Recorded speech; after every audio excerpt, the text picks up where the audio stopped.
And it's fine, however, it's like, it's okay. It's not complete. I feel like waiting for the message of the group, if anyone is coming to them. There is not anybody.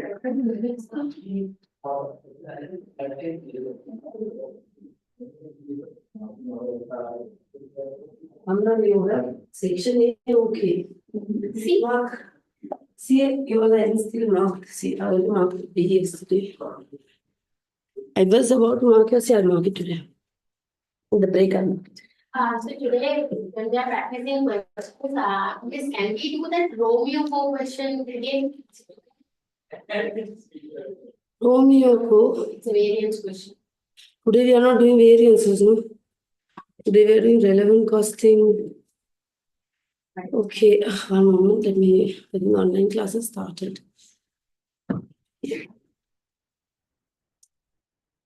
Today, I am done with the revision kit section B questions. I think for you that did you mark the section B and see where you had gone wrong? If you in the morning, you didn't yet get time. Lasted at like until 3 AM I was studying. Nothing would have seen, I would have seen. Yeah.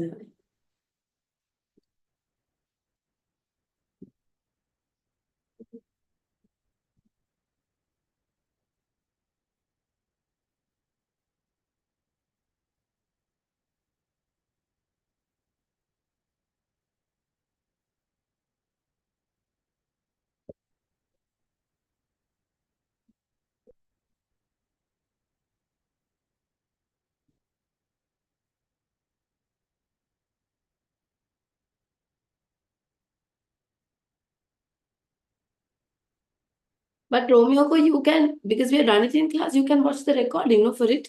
Oh, yeah. Yeah, that's it. We can do another question. Because I thought of doing that mock exam question because even he has messed up the variance question, even you have not done that well. I think I'm getting hold of the variance after I was doing a lot of questions yesterday on variances. I'm good with that. Now you don't read. I can look into it. So I got it wrong. Yeah, that's what. But I want to do that mock exam question. So nobody did the mock? She did it. Other than that, nobody has done it. Salman's asked me to get back with the comments. Wait, no one else had done? Suhail had done it, but Suhail is not doing the exam. Because actually, Suhail has not done the paper that well as well. He wants to make the mock. So I don't think she has studied at all. He has done it well. Your mock paper, you have to work hard. Section A is also bad. Section A, okay, you have done okay. Section B, no, very good. You have missed it. I think out of. Can we discuss the mock paper? Not today. I'm going in that order. No mock paper. I'll come at the end. So then we will know what areas we want to go first. That's why I sent the mark scheme. That's why I sent. That means. What do you do in section C also? I'll tell you. Like I went through like the paper right when I got off. Like right in the mock. Did you understand where I went wrong? I sent it. When I was going home, I tried to figure out the answer and I think I figured it out on the way itself. For this thing. Variance question. But you had done well. You had done it well, the paper. It's 60. The other day I had another mock paper. You did another paper? Yeah, I think your section C was okay. I have to mark it. Okay. So this is the areas I'm going to be doing today. You know what I'm thinking? What? By studying the previous syllabus, I got 48. for the exam. So if I study the current syllabus, I think I can pass. No, I feel like you can pass. Okay, but I feel like you need a little more practice. Yeah. A lot more practice actually. Section B questions you're trying. Section C you had done okay, I think. I just skimmed through, I didn't give the mark. Ah no, section C, one question I marked. That question you had passed. I only have to mark your section C last question. I'll do it today and finish it off. Okay. Okay, so we are starting off. I think online everyone's joined. We have Atika. And we're starting off with relevant costing. So you all know that relevant costing is used to make decisions, right? When you make decisions, we use the principles of relevant costing. It's more useful in the short run. Relevant costing may be defined as a future incremental cost. So relevant costs are costs that will be incurred in the future, right? And it is relevant to a decision, right? So there should be future cost, relevant cost should be incremental cost. There should only be cash items. There should be, committed costs are not relevant because we anyways have to pay it. Opportunity cost, alternative foregone, that's relevant and we have to include it. Relevant cost of material, I have given you all a format or a particular method to follow. If it is not in stock, you have to buy it. So you have to buy it at the replacement cost. If it is in stock and it's used regularly, again, we are regularly replacing it. Therefore, again, the relevant cost is the current replacement cost. If it is in stock and it has no other use, then we have to take the higher of the resale value or the alternative use. If it is scarce, we use the opportunity cost. So I'm not looking at the different scenarios. I'm just looking at the main points. Relevant cost of labor. If there is spare capacity, we don't have to pay the laborers anything extra. Therefore, the relevant cost is nil. Right? If it's operating at full capacity, that means current workers are fully employed. So therefore, in order to get more work done, we have to either hire more workers. If we are hiring more workers, we have to pay them at the current pay rate. Right? If the workers or no, because they are all the workers we have are already fully employed and working elsewhere. So if we have to take them towards a new job, we have to shift them away from another job. Then the relevant cost is a contribution lost from that other job and the variable cost of labor. Take both.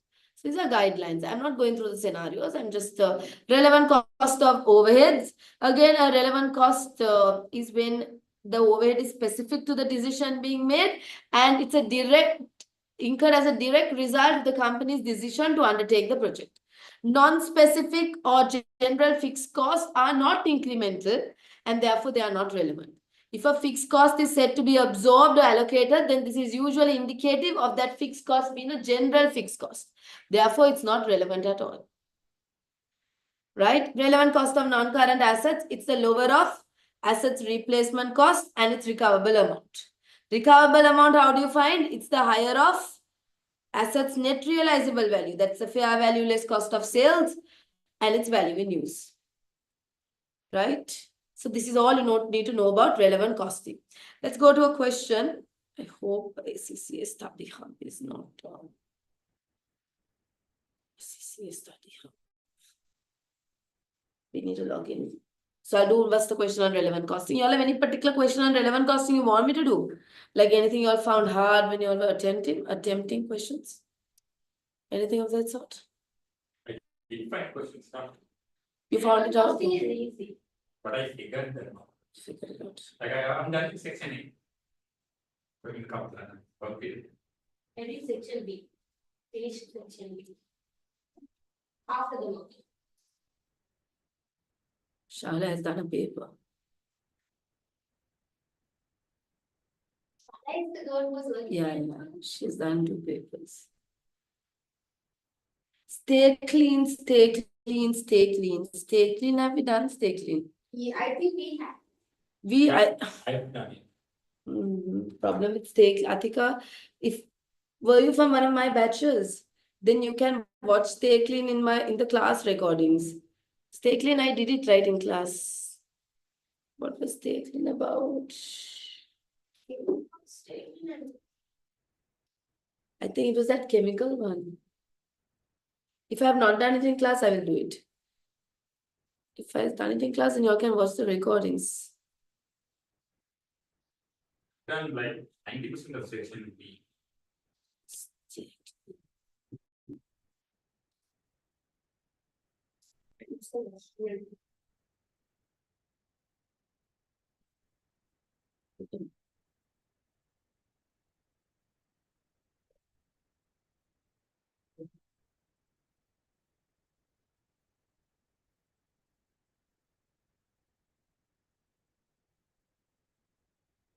What is wrong answer?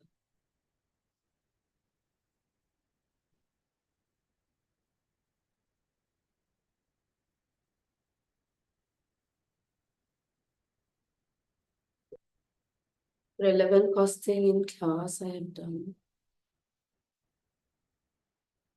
Choice of contract, SIPCO, I have not done stay clean.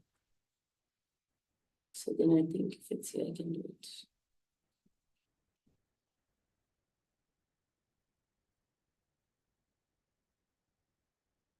Okay, we can do stay clean. I've not done it. Oh, it's a good question. You tried this by yourself. Stay Yeah. I did try, I think it might have. Yeah, Stay Clean manufactures and sells a small range of kitchen equipment. Specifically, the product range contains a dishwasher, a washing machine, and a tumbler dryer.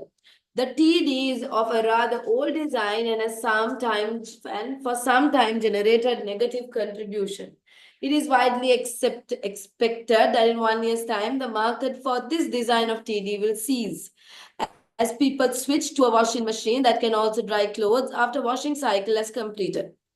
Stay clean. Okay, so that means everyone's finding it tough. So let's do it. Stay clean is trying to decide whether or not to cease the production of TD now or in 12 months' time. So your decision is, should we cease producing TD now or should we wait for 12 months and then time when the new combined washing machine dryer will be ready. So there's this TD is a tumble dryer. So they're wondering whether they should stop making it right now or they should wait for 12 months and then stop. To help with this decision, the following information has been provided. Normal selling price, annual sales volume, total variable cost for the three products are as follows. Selling price, material cost, labor cost, contribution per unit, annual sales. It is thought that some of the customers that buy TD also buy DW and VM. So if you stop making it now, you will also lose this sales. So opportunity cost. It is estimated that 5% of sales of VM and DW will be lost if the TD ceases to be produced. So basically, that's a relevant cost. When you stop making TD, you will lose that income. So it's income foregone. All the direct labor force currently working on the TD will be made redundant immediately if TD ceases now. So that's a saving in cost. This will cost, however, you save the labor cost, but it will cost 6,000 in redundancy payments. If Stay Clean waited for 12 months, the existing labor force will be retained and retrained at a cost of 3,500 to enable them to produce the new washing drying product. Recruitment and training cost of labor in 12 months' time would be 1,200 in the event that redundancy takes place now. So you make them redundant only if you stop making it now. If you wait for 12 months, you don't have to pay that redundancy amount, but you have to, if you keep them for 12 months, you have to do, there's some other cost. Retraining cost. Right? Stay Clean operates a just-in-time policy, and so all material costs will be saved on the TD for 12 months if TD's production ceases now. Equally, the material cost relating to the lost sales on VM and DW would also be saved. However, the material supplier has a volume-based discount scheme in place as follows. So we have to see what is the current discount they are getting. And if they stop buying these things, what's the new discount they will get? So there will be a lost discount. Right? Stay Clean uses this supplier for all of its material, for all the products it manufactures. The figures given above in the cost per unit table for material cost per unit are the net of any discount. Oh, this is net of discount, meaning what? That's why I went wrong. Net of discount meaning what? After the discount. Before the It's after the discount. They say the above figures given above in the cost per unit table for material cost per unit are net of any discounts Stay Clean already qualifies for. So these prices here are after the discount. The space in the factory currently used by TD will be sublet for 12 months on a short-term lease contract if production of TD stops now. Rental income will be 12,000. So if you stop making TD now, you can rent this out and you will get an income of 12,000. The supervisor currently classed as an overhead supervises the production of all three products, spending approximately 20% of his time on TD production. But even if you stop producing TD, will his salary be affected? No, right? He will still be paid the same. So it's not a relevant cost because it's a committed cost. You have to pay the supervisor anyways. He would continue to be fully employed if the TD ceases to be produced. Ignore the time value of money.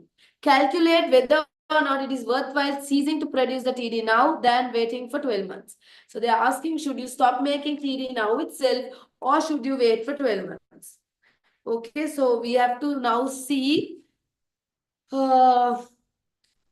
if you stop making TD now, what is your net benefit? Right? And if you wait for 12 months, what's your net benefit? Give me 1 minute.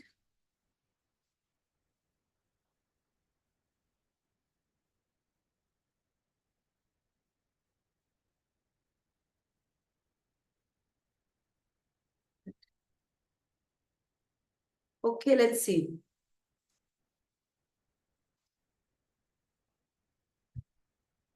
All right.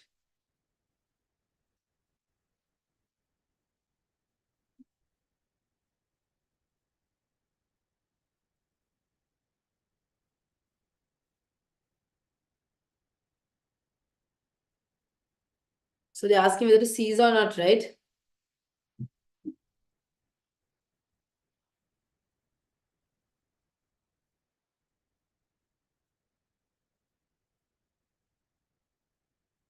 Okay, first let's do it one by one. If you stop making it, or if you cease production first, right? If production of TD is seized. Okay. Firstly, you have to look at we can take one by one. Now, firstly, what they say is here. TD is deciding whether or not to cease the production now in 12 months' time. First, let's go bullet by bullet. First one, they have said the normal selling prices, all of that given. It is thought that some of the customers that buy TD also buy, okay, the lost sales. So if you stop making TD, first let's calculate the lost sales. Let's do it in working one. Lost sales. If you stop making TD, what are your lost sales? It is thought that, okay, firstly, you will lose all the sales of TD. TD, you will lose all the sales, right? 1,200 units of TD, you will lose all of it. Correct? If we seize now. Yeah, if you seize now, we won't make any of the sales. 5%. Then and also the people who come to buy TD also buy 5% of DW. So we will lose 5% of DW sales as well. What is DW's 5%? How much?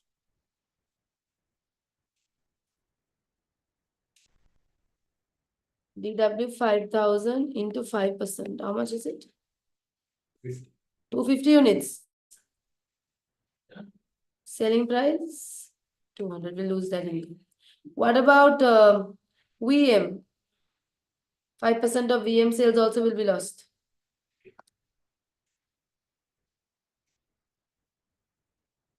So 300. Can you tell me the totals? What's the total sales you lose? 80 is 96,000. Okay. 3,000. First wait. Let's take the. Shall we do it like this? Shall we calculate the contribution? We can take lost contribution. That will be easy. You know why? Because when you stop making TD, you also save the material cost, right? So let's take the contribution itself. We can take lost contribution. That's easier. Then we don't have to account for material cost separately. Right?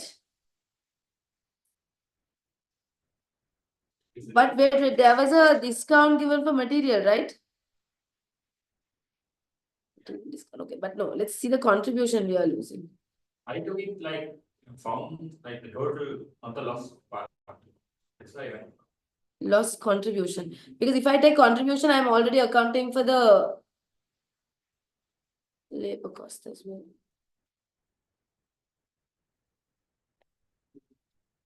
Because you know why, even for this DW and VM, the material cost also will be saved, no? So we can take the contribution itself. TD has a contribution of -10. So what we can do is wait. For TD, we will take lost sales. For the other products, let's take the loss contribution. Right? For other products. I'll tell you why. For the other products, let's take the loss contribution. That's easier because TD has a minus contribution. That's a saving, no, then it will come in a different way. Can you see that? So DW is what? Contribution is 80. You're going to lose all of this. And VM contribution is 170. Can you tell me what is the total loss contribution for these two products?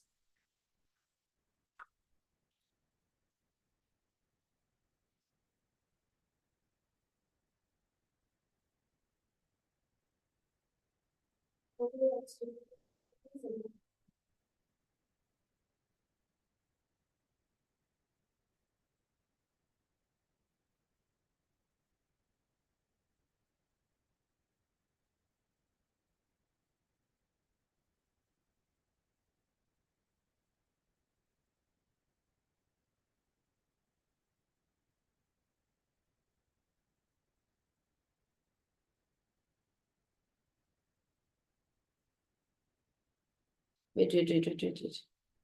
1 moment. What did they say about labor? All the direct labor force currently working on TD will be made redundant. Wait, do we take contribution? Because if you are taking contribution, we are thinking that we are assuming that the labor cost also for these products are saved, right? Is the labor cost for this product saved? Yeah. Not for the other products, no. Wait, 1 moment. Let me do first lost sales for TD. TD lost sales. TD are losing all the sales. So tell me TD's lost sales is how much? 1,200 into 80. How much is that? Okay, that you're losing, no, that's a minus. Lost sales of TD. 96,000 minus. Okay.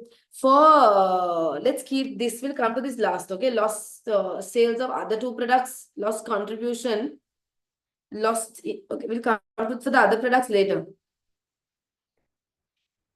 Contribution lost from other products. We'll come to it later because we'll have to read the others properly before we come to this.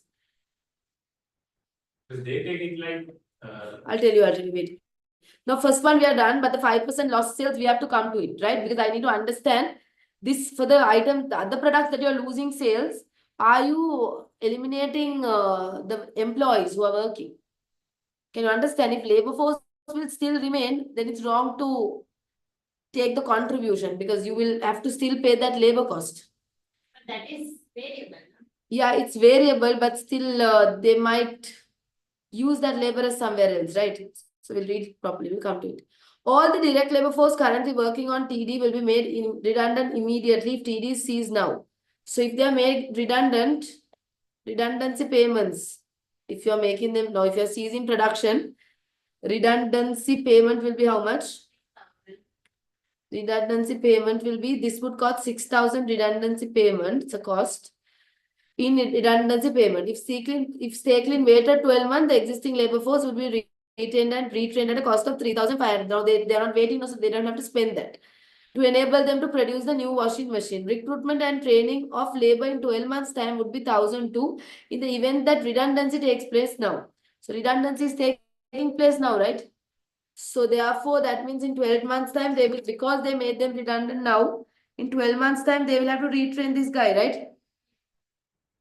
So retraining will be how much? But because they shut down now, this 3,500 will be saved, right? This 3,500 will be saved, right? The existing labor force will be retrained and retrained at a cost of 3,500. But because they are closing, do they have to incur that? So that will be a saving. And that will be a saving that you have to take here. Because you're not incurring that cost now. Savings 3,500. So what's the total related cost to employees here? What's the total related cost to employees here? Redundancy and recruitment. What's your total cost relevant to redundancy and recruitment? There's 6,000 minus 200 you have to pay. 6,000 now, minus 200, sorry, minus 1,200 in 12 months time. But because you are putting them out now, you're saving on a 3,500. So what's your total? How much is it? Minus 3,700 relevant cost. If TD ceases now, there is a total cost of 3,700. Why? Because there was a savings also. We have to account for it.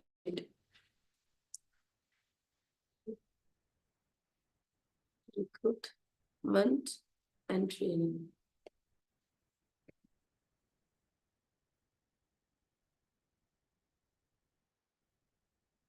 Okay, that paragraph is done.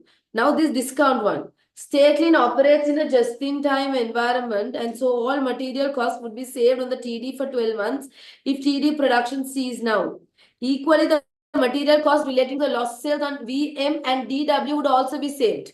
However, the material supply has a volume-based discount in place as follows. So look at this discount. Currently, let's see what discount they are getting. Current discount. How do you see what their current discount is? Now, if they are buying for all of this, right? See currently what is their total spending? If they are buying for all of this, currently what's their material spending? Current spending is how much? Oh, these are all after discount, right? So current spending after discount is, tell me the total, 5,000 into 70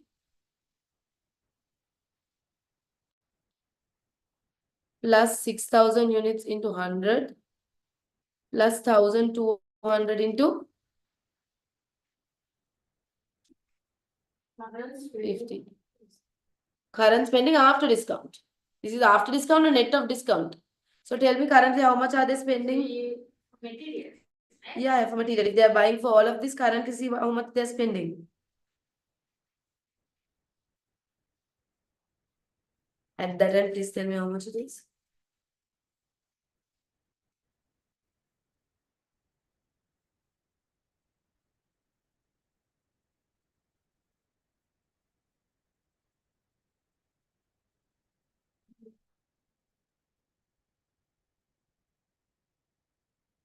Is it 1,000,000, 1,010,000? That is after discount. So before discount, what do you think it would have been? After discount is also, it's above 1 million. That means the before discount also would have been more than 960,000, no? Yeah. So currently they are getting a what discount? 5% discount. Now this is after the 5% discount, meaning this represents 95%. So what was the amount before discount? Spending before discount.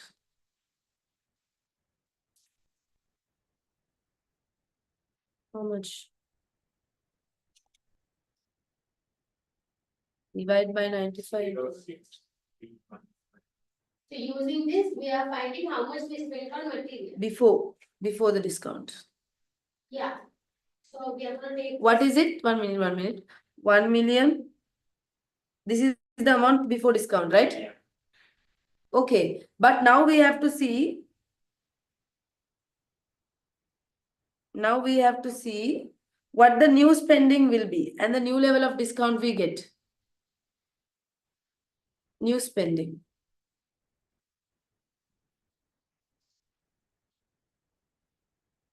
New spending will be for DW. How much will you lose? 250, 300, then 1,000. DW, you're going to making you out of 5,000, your sales will decrease by how much was it? 50. 50. No, 250. So 4,750, correct? Into.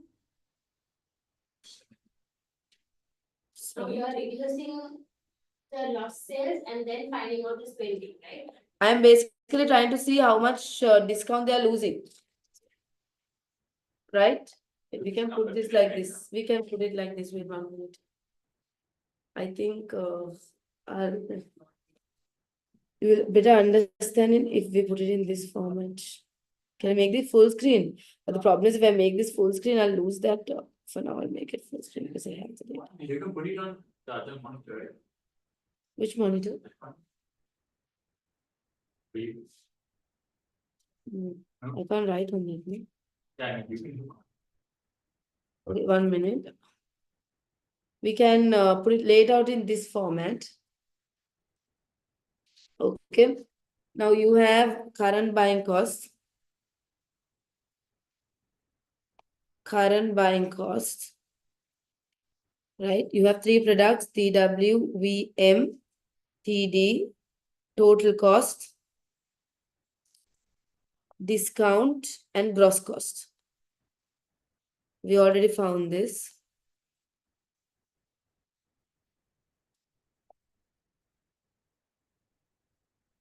Total cost was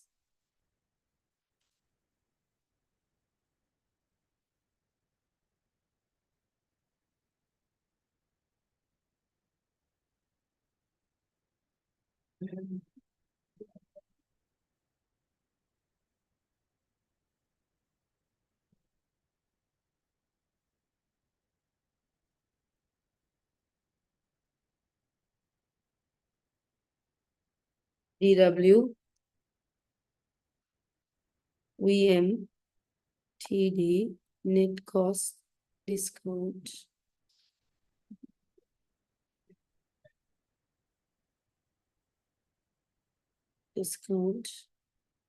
gross cost.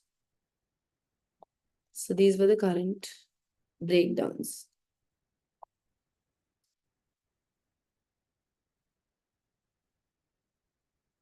Then we figured that this was a 5% discount.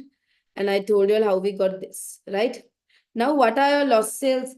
Firstly, lost sales will be there for TD. For TD, all this 60,000, you will lose the sales, correct? For DW, 250 units into the selling price of DW was This cost you current cost of buying. So that's the sales, right? It's not a saving. These are sales. Current sales, I'll take it as, okay. No, current cost. Yeah, that's it. Yeah, it is current cost. So then TD And lost, wait, lost, no, wait. This current cost of material. Because you're losing sales, you will not make those products. So cost saving we can take this. Okay, this 60,000 completely will save. Then for DW, 250 into 70. 17,500 will be saving. But we are taking 70, meaning what are we taking? Now, when we are valuing this 250 units here, we are valuing it at what cost? Cost after 5% discount, right? When we are valuing it here, we are valuing it at a cost after the 5% discount, right? Here the cost that is given is after 5% discount for material 70, 150 or all after what? 5% discount. Okay, so remember that. So the price that we are taking here is at the 5% discount. Right? Then here 100 into 300, 30,000. So these are your cost savings. Totally, how much are you saving? 60,000. No, not 60. Total, you are saving 107,000. this 70,000, 30,000 and all is. Listen, this is 5% discount value. Okay, this is all 5% discount. Now, what's happening? What was the gross cost of this? 107,500 is after the discount. Before the discount, how much is it? Before the discount, how much is it?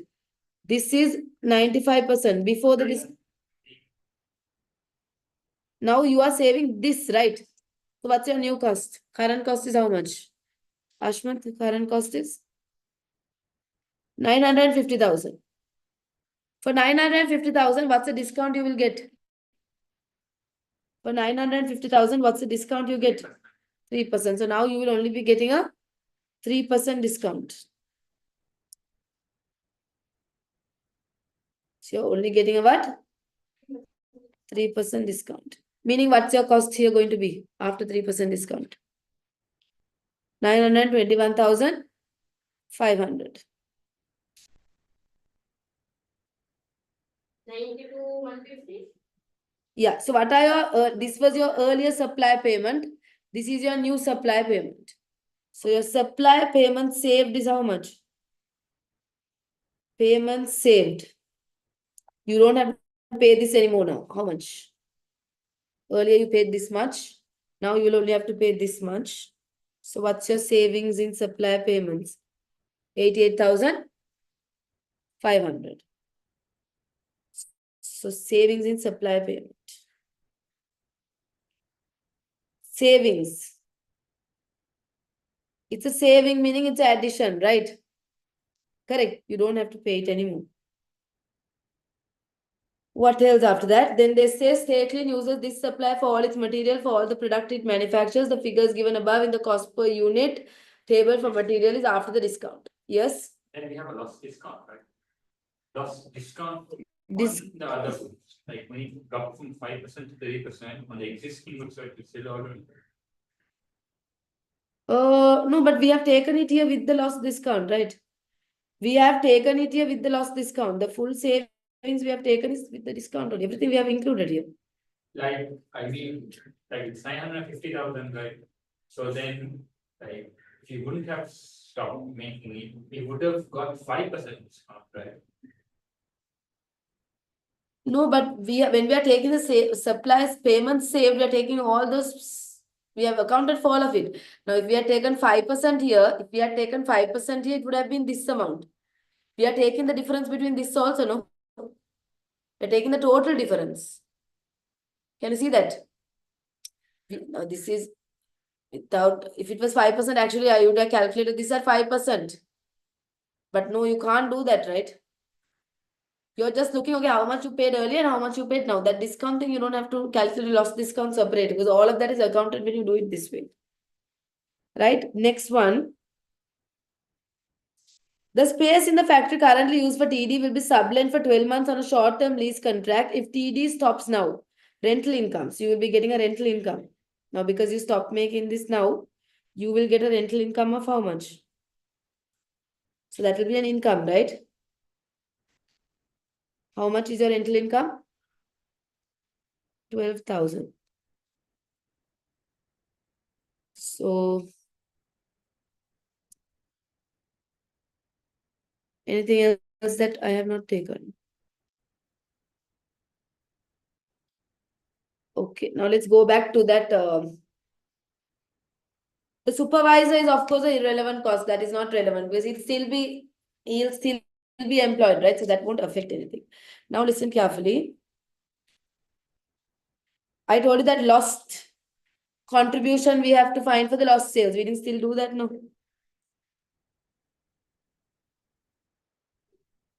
Now, we took the lost sales, 96,000. 960,000 lost sales. Material cost also we have accounted for. The 50. Look at TD, this 50 material cost. That we have accounted for. We eliminated it. Right? Labor cost, did we take this 40 saving? No. Right? So we have to take the labor savings. Savings in labor. For TD. What's the savings in labor for TD? 40,000. Savings in labor cost.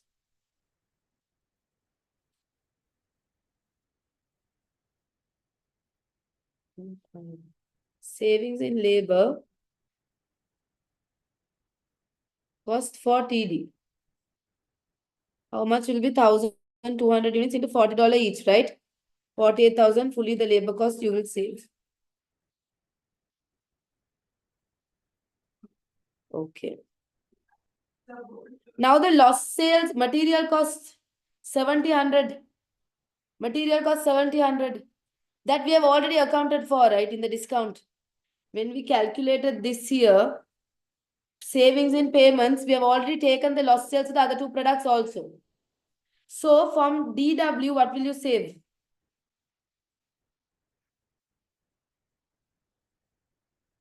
Or what will you lose? This one. From DW, 250 units you will lose. 250, you will lose what? The selling price 200 minus labor cost of 50. 150 from 1 unit you will lose. Not 200, 150. Contribution loss. Why am I not taking the material cost? We have already accounted for the savings in material cost. I don't want to account for it twice. And here 300 units. Savings, selling price 350. I'm not taking the material cost 100 saving because I've already accounted for it. Right? I'm only taking for the labor cost. So tell me how much is that? Lost income, lost contribution. Actually, you can even do for it like this. If this is confusing, we can simply take it in two ways like this. For the Separate. Yeah, we can take it separately. I think that will be more easy for you all to understand. We can take the lost sales. Then the loss. Yeah, so lost sales will be what? DW VM 250 units into 200. 300 units into 350. That's a lost sale. See how much that is? See how much that is? And savings in labor. DW 250 units into 50 each, you're saving. VM 250 units into 170. Why am I not taking saving in material cost? Already I have taken. So what does this come to? Lost sales is a cost to us. It's a problem situation. Sales losing, right? Saving in labor is a good thing.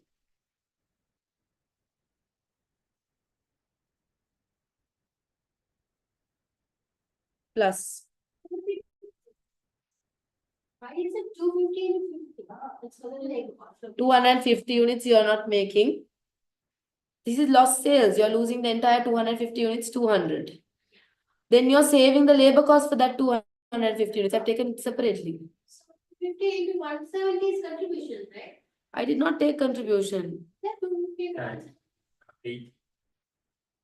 This one here, sorry, my mistake. I take 300 into 300 into 80. Yeah, it's my mistake. Now, okay, no? Yeah.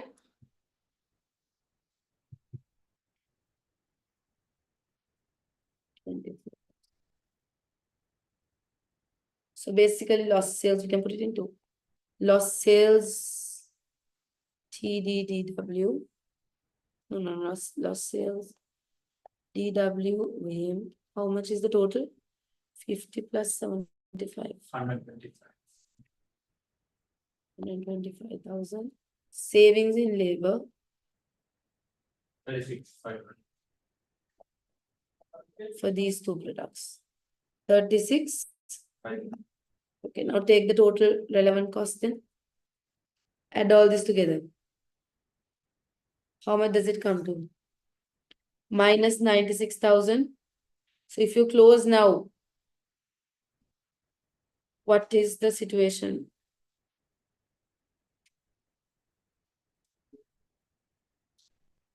Basically, if you close now, you will lose 96,000.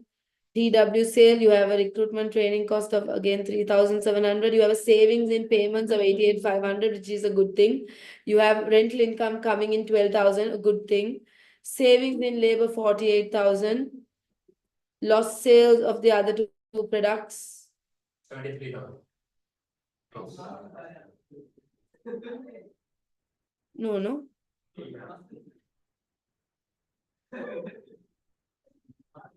Not 73,000. I think it is. I think I remember the mark.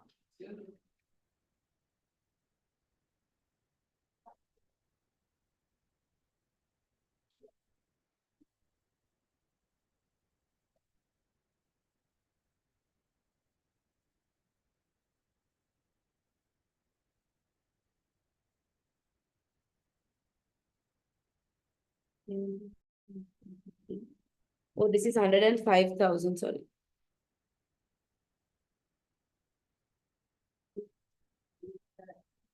Now add and see, Ajmat. 300 into 350 is 105,000. 53,000. 53,000.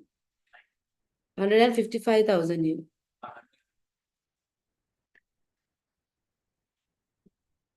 Wait, it's 93.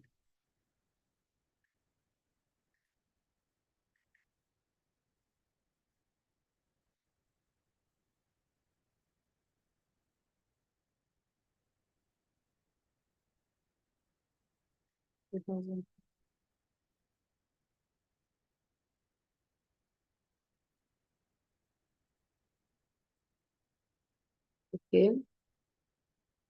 Plus 58,000 plus 12,000 plus 88,500 minus 3,700 minus 96,000. I got 69,700. So it's minus 69,700. That means if you close TD now, if you see producing TD now, you will lose 69,700. So should you stop making it? No, you should not. Yeah, how I did it the first time. Yes. It was a big mess. What? 100 and? Not 169, 69,700 minus 69,700. I found. So let me just re-explain this one more time. I took the lost sales of TD fully, right? Then I took the recruitment and training cost, because if you stop making it now, you have to pay a redundancy payment of 6,000. And again in 12 months time, you take new workforce and pay 1,000 too. Right? So those are your main costs. But if you didn't put them out, you would have had to spend this 3,500, which you now save. Right? So altogether total cost of 3,700. Then there was a savings in material payments, because you did not have to buy material as you bought previously. You have to now buy less material. Right? Therefore, we had to first see what, and they had given the prices on that chart is after discount. So we had to see how much discount we are getting. What we did was we saw, okay, what was our current cost? It was this much. But this is after what? It was this amount after a discount of 5%. So we had to find what the 100% was. Correct? Then now once we stop making TD and the other two products, these are the total savings. These are all in that new price after 5% discount price. So this was the total reduction from a 5% discount. So then even this we saw, okay, what was the amount after discount or before discount? So this is your total before discount amount that is reducing. That means this is your new bill now. For this new bill, what is the discount you will get? You will get 3% discount. Meaning this is your new payment you have to make. So when you compare the old payment and the new payment, there is a saving of 88,500. Now when we are taking this saving, all the material costs of the product we are not making, we are taking into account. So do we have to take lost material cost again? No, we don't have to. Right? Because we have already taken into account the discount and the material cost saving in this itself. Therefore, for the other two products, when we were doing the calculation, we simply took the lost sales of the other two products, that's a losing, right? And the savings in labor only. Even for TD, only the savings in labor was taken. Understood? This rental income, because if we close it now, we can give it in rent and we can get 12,000. Savings in labor, we will save all the labor costs for TD. We will save the labor cost also for the other two products in the quantities respectively. And we will lose the other two products sale as well. So there was a total loss of 69,700, meaning we should not stop making TD. We should actually continue production when you consider the relevant cost. Explain two pricing strategies that could be used, right, to improve the financial position of the business in the next 12 months. You want to copy it? Yeah, sure. What are the work you want to copy from here? Copy this, then I'll scroll down for the material working. Material working is here. Working for material. First, you copy this one then. Yeah, I will copy it. You want to copy material first? Okay.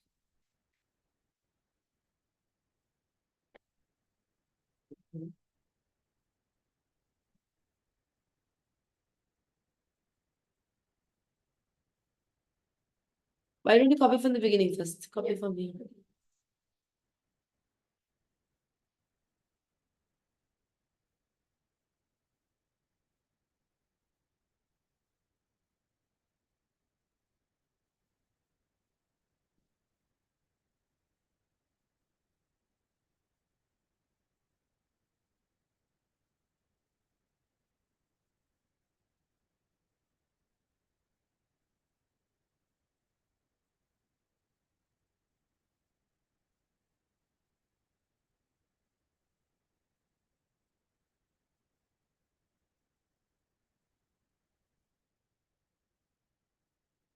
Atika, did you understand, Atika? Did you understand? Atika, you wanted me to do this question. Now, did you get it? Oh, Atika is not in class.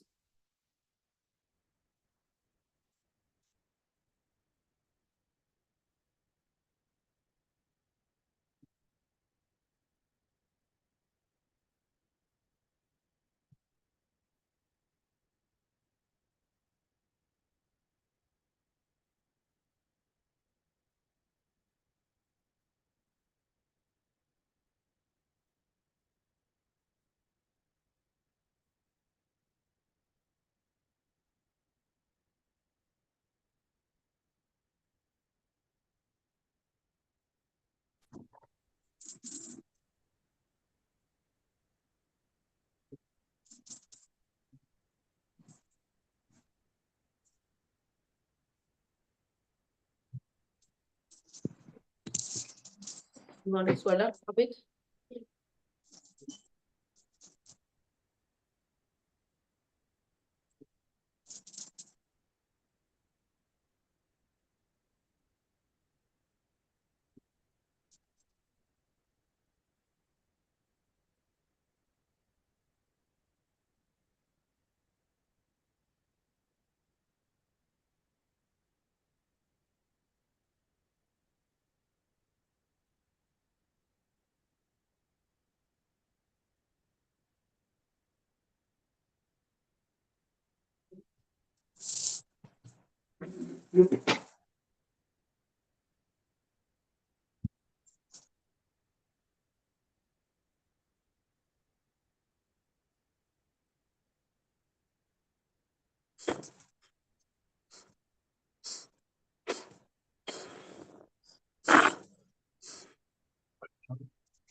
Yeah, somebody, I can find a note.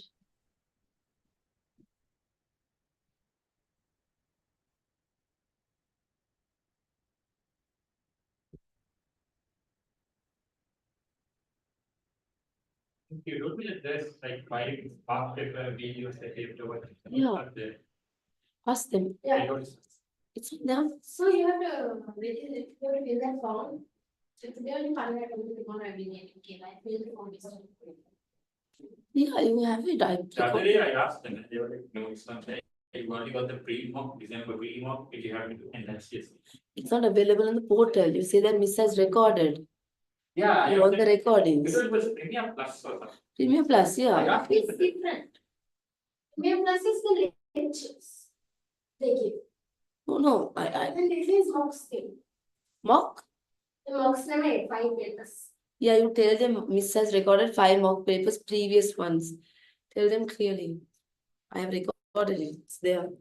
I did yesterday something which they promoted. Okay, shall we go to the next one? Cost. This. No, Yeah, that only. but they said 5 revision papers and the exam conditions. Yeah, that only. That only. Cost volume profit analysis. So you know, like these are like formulas for break even, like how you calculate break even, right? You know fixed cost divided by contribution per unit. Break even for multi-products, fixed cost divided by weighted average CS ratio. What was margin of safety? It was like how much more units we are selling over the break-even level, right? So margin of safety can be found in volume and as a percentage as well. How do you find margin of safety as a volume? Margin of safety volume minus the break-even volume. Sorry, budgeted sales volume minus the break-even volume. How do you calculate margin of safety as a percentage?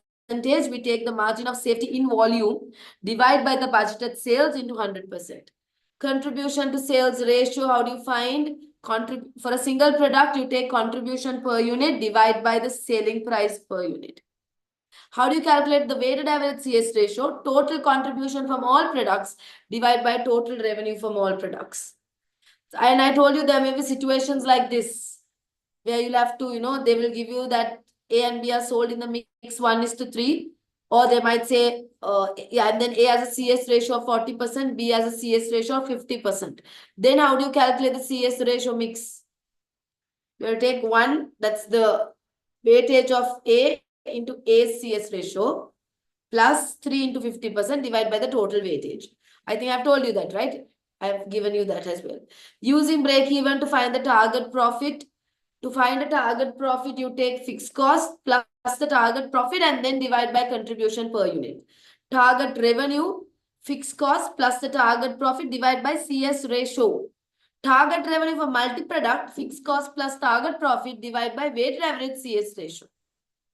The break-even chart, the profit volume chart. For multiple products, remember the product with the highest CS ratio will be made first. Remember?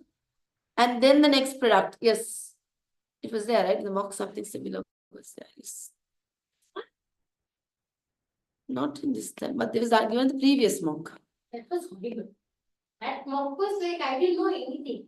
So at that time, you must have not started properly. Yeah. So guys, when this is put up, you need to know that the product with the highest CS ratio is first made, then the next, and then the next.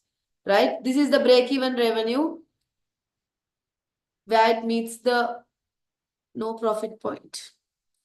There are limitations mainly because we make a lot of assumptions when we draw these diagrams. We assume that the fixed costs are constant. We assume that this variable price, selling price do not change. We assume that the efficiency and productivity are maintained. We assume that whatever we make, we sell. So all these assumptions are the limitations of this cost volume chart.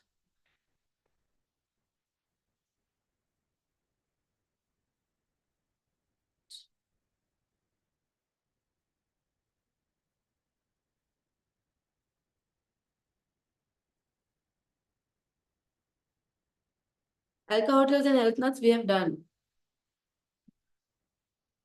We've done Navil as well. Have we done Navil? Yeah, we have done Navil. Yeah. These names, like everything, all the names are like very similar. This one we have not done. Pico makes 2 products, P1 and P2, budgeted details of which as follows.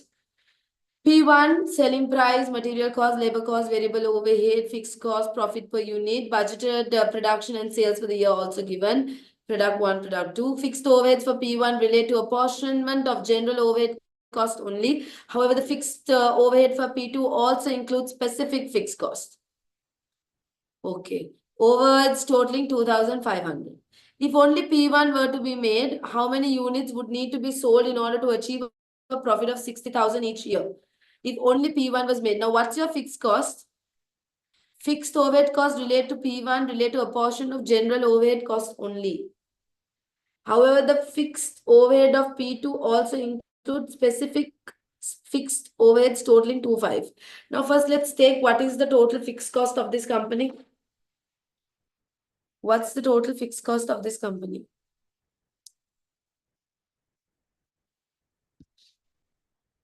How do you calculate, how do you take the total fixed cost? They have taken per unit 1.2, but for P, they have divided 10,000 units, right? So total fixed cost would be how much? 1.2 into 10,000 units plus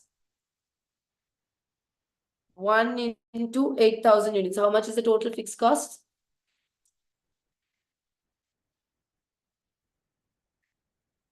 10,000 plus 20,000. 20,000. But in this, there was specific fixed cost relating only to P2 of how much?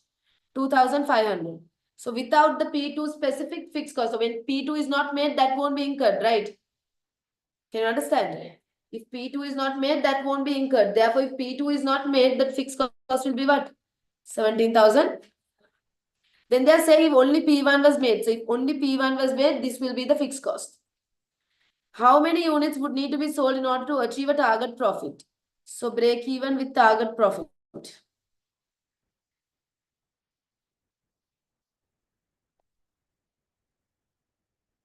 You have to take the fixed cost plus the target profit, divide by contribution per unit. What's the contribution per unit of P1? Profit plus fixed cost. Profit plus. So Yeah, you can go like that as well. Or we can take it as 3.5 plus minus 1.5. 0.6. What is your contribution? P1.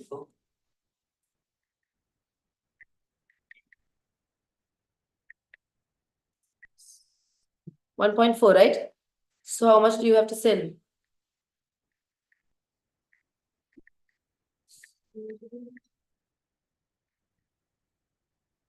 it's 10 minus 8.5 minus.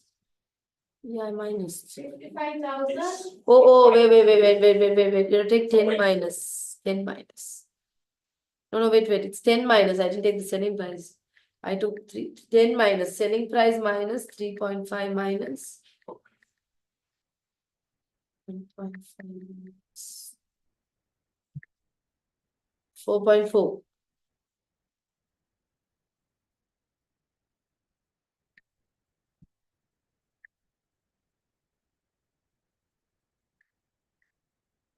$17,614 units.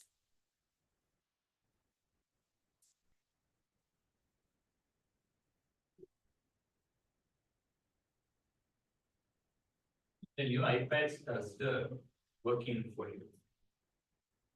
That means Like, will you write in free for 20,000 plus 2,500? You have it automatic.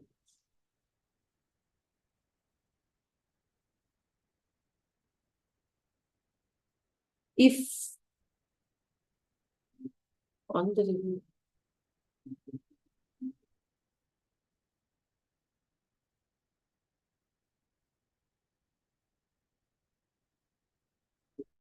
If both products were made, what happened? You want to copy it, you can copy that now.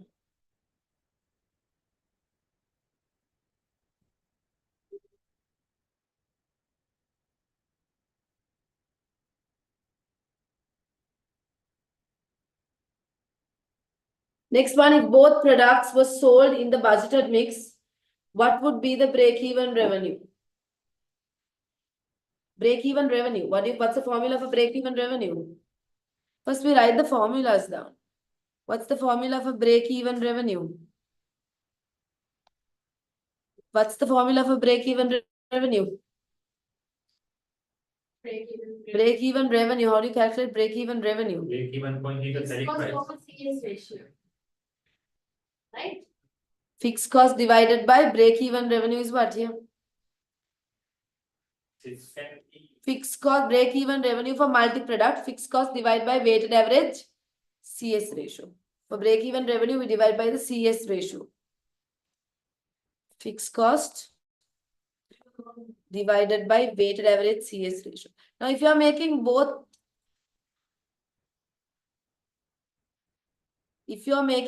products, the fixed cost will be how much? 20,000, right? Because that specific fixed cost will be included. What's your weighted average CS ratio? How do you calculate weighted average CS ratio? You take total contribution divided by total sales. Total contribution will be, we have to take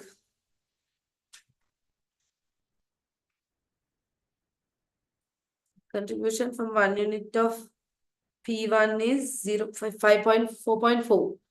So 10,000 into 4.4, 44,000 plus, if both products are sold in the budgeted mix, that means this, right? Into 8,000 into 8 minus 5 point is 2.6 is the contribution from P2. 8 minus 5.4 into 8,000 units. 8,600, 800. Total contribution divided by total sales. Total sales 10,000 into 10. 100,000 plus 8,000 into 6. 164,000. So what is your weighted average CS ratio? It's 8,000 to 8. Yeah, 8,000 into 8. It's 6. 8,000 into 8. See, I took 8. 44,000 plus 20,800 divided by 0.395. So what's your break-even sales revenue?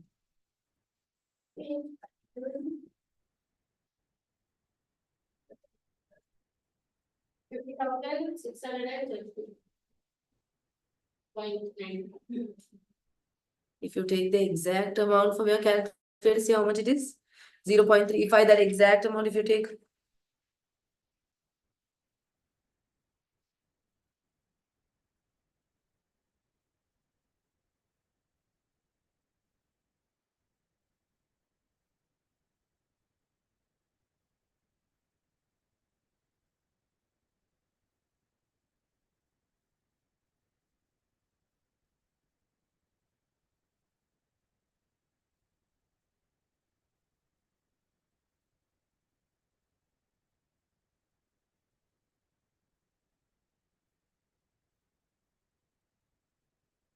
$50,620, right? No, this one. Exactly. Otherwise, it's 50,630. But the closest is this, right? Or it's the one. Yeah, correct. Does it basically like have a standard like decimal place? They have taken 2 DP, 39.51%. Like FR, so like They have taken 2 DP. Standard is 2 DP. so like within. Yes. The production manager has reviewed the budgets and suggested the following changes. Material per unit of P1 should be $4 per unit due to a change in supplier. Fixed cost of P2 will be reduced by 2.5 due to change in the production process. What impact would each of the following have on the break-even point or the break-even revenue? The manager has reviewed the budget and suggested the following changes. Material cost per unit of P1 should be $4 per unit due to a change in supply. Currently, what is the material cost? 3.5 is going up. If it is going up, that means the cost will increase. When cost increases, you will have to sell more to cover, right? So the break-even point increase for the first Wait. one. I mean, if per unit cost increases. When the per unit cost increases, it affects contribution. No, contribution will fall, not fixed cost. No, in the first one, the material cost is increasing, right? So it will affect the that means your contribution from 1 unit will be lesser. When the contribution is lesser, you'll have to sell more to cover the fixed cost, right? Fixed cost of P2 will be reduced by 2.5 due to a change in the production process. Fixed cost reducing meaning you have lesser fixed cost to cover. Therefore, you'll have to sell less. Increase. You can't give an answer here. It should be increase, decrease, A. But I can't select the answer. Select the answer, you say, I understand. You can't select the answer here. What impact? You can't select the answer here. Select your answer. Yeah, it's obvious my answer will be wrong. The answer is A, right? Increase, decrease. Because correct answer is A. Increase, first one, second one, decrease. It's not my fault that it's showing wrong. Yeah. Okay. So error in the system. Isn't it on the other side? It isn't. There's some problem with that. Which two of the following are lines that would obtain a break-even chart? Total revenue and total cost, right? Break-even chart, you have total revenue and total cost. Yeah. Yeah, okay. The other one, there sometimes it's there like that. The May one also it's like that. They have a lot of. Identify by choosing the relevant box in the table whether each of the following statements regarding the cost volume profit analysis is true or false. As volume of sales changes, the increase in profit equals the increase in contribution, provided that fixed costs do not change. As volume of sales changes, the increase in profit equals the increase in contribution, provided that fixed costs do not change. As volume of sales increases, the increase in profit will be equal to the increase in contribution. At a break-even point, total contribution equals the total fixed cost. That's true. An assumption has to be made that variable cost per unit remains constant. Yes. If fixed cost increase when output exceeds a certain limit, it is not possible to calculate break-even. False. You still can calculate break-even, right? That's nice. Good. As volume of sales changes, increase in profit equals the increase in contribution. So they're thinking, okay, they're saying the fixed cost is going to be fixed cost. So if you're making more, No. Yeah, it's true. False. Because increase in profits won't equal contribution or. It's like when you're done covering up the fixed costs, if like an increase in contribution will equal an increase in profit. yeah, that is right. That's what I'm also thinking. Yeah, after covering the fixed cost. But they have said as volume of, that's the thing, they should have at least mentioned that, like after, but they have not said that. They have said as volume of sales changes. So we don't understand what change. Is it like a change like before the fixed cost is Like as Oh, volume okay. of See, change like changes, the increase in after- profit equals the increase in contribution, provided the fixed costs do not change. like after the budgeted volume, That's what I'm thinking. Then after that, after set volume, yeah. then yes, it is- after a set volume, yes, Mention. But I think it's after. it's true. That's why I was went through. Expect Uh, us to read in between the lines. as volume of sales changes, that is after the budgeted have been covered, like after the fixed costs have been covered, after a certain point of time, Like the you increase come in up with the sales volume. after all the fixed cost has been covered, then if the volume of sales increases, it will be definitely a direct increase of a contribution as well. Mention. It is the That's sales the thing. volume, it's like sales. It's very confusing. When That part. it Students. does cover its fixed cost, right? What do you say? Like a sales volume. Yeah. said, like when it does cover the fixed, cost. We won't say a sales volume that is below the fixed. That's what they're saying when it increases further, no, it's increasing further. So mostly they're referring to after that point, not before. That's right. No, but because they're saying it's After the increasing, point. it's more likely to be that, yes.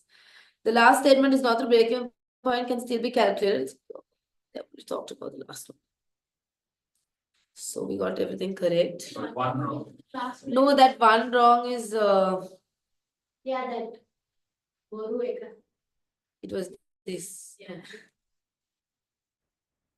Right. So then we have to move on to what's the time now? 3:30. What time did you have the class? 5:30, we'll see. I started at 5:20, no? So 5:30. I want to cover these areas. We'll do limiting factor, take a break. Limiting factor and linear programming. You know, limiting factor is when you don't have enough of a key resource, right? So then you have to allocate resources accordingly. When there's only one limiting factor, we identify what is the bottleneck. We calculate contribution earned per bottleneck, and then we allocate the resources according to the ranking. Do you remember? But if there's a minimum order, you have to make the minimum order first. In the mock exam, you messed that question up now. Yes, that part you messed up. Section B. Section C, you have done it, right? That I don't, but the thing is. when there is a minimum, then there is a like a particular order, like a contract or something you have got into a tender or something, you have to make that first. You ignore the ranking and you make that first. After that, only you go according to ranking. You have not made that. Oh no, actually, you have identified that, but you have not multiplied by the number of kilos. You have taken the units, the kilos were in short supply or something like that. You have here papers here. This is your no, this show last paper. I'll show it to you. You have not minus. I'll show you paper during the break, right? So you have to make sure that you do it properly. So you have to rank according contribution, allocate the resources according to ranking. But if and you have to make sure if it's in kilos, you have to look at the kilos, not directly minus the units. Yeah, I realized that You did that. Another question. You understood. You had because of that you had lost 6-7 marks. So it's not a joke. Small mistake. So you are making a lot of assumptions again, and all those assumptions again are the limitations. I of course didn't give in a mark. I didn't give in the mark. In the I also I didn't give anything like that. That the examiner will give for me wrong means this point I marked it wrong. Like that I didn't give you any extra. I don't know if the examiner will give also, right? I'm not because that's not very clear in the markets. I have to mark your section C. So far your B was not done properly. Linear A you had done okay. Linear programming, that is when you have more than 2 or 3 limiting factors, then you have to basically define the variables, you have to understand the constraints, you have to produce a graph, find the feasible region and find the optimum point that gives you the maximum contribution. With the ISO contribution line, you have to move it parallelly with the ruler and see what point is furthest away. Right? Yes, I gave that question. They had asked, I think you had done that well, but what is slack? Completely opposite you have written. What slack is when you had not written that. What is slack? When you have extra resources, more than what you want. You said that's a shortage. You wrote that. I don't know if you got it right. Slack is when you have more. You have written slack is a shortage. In vain, no, those 2-3 easy marks. Shadow price, you all know that is like how much we are willing to pay to get one more unit of a limiting factor. That is generally what? That is the extra contribution. If we have that one more unit, what's the extra contribution we can get? Remember, that will be equal to the shadow price. So we have to use the simultaneous equation, solve it, the previous one. Then we have to add one and resolve it and see what is the increase in contribution. Right? So you have to add one to the constraint, solve the revised simultaneous, then look at the previous contribution and the new contribution for the new points. And compare and find the increase in contribution that will be equal to the shadow price. Slack meaning where we have plenty of that resource. We have a lot more than what we need is slack. Right? So if they are asking to minimize cost, then again we are looking at the lower cost area. Generally they ask about maximizing contribution.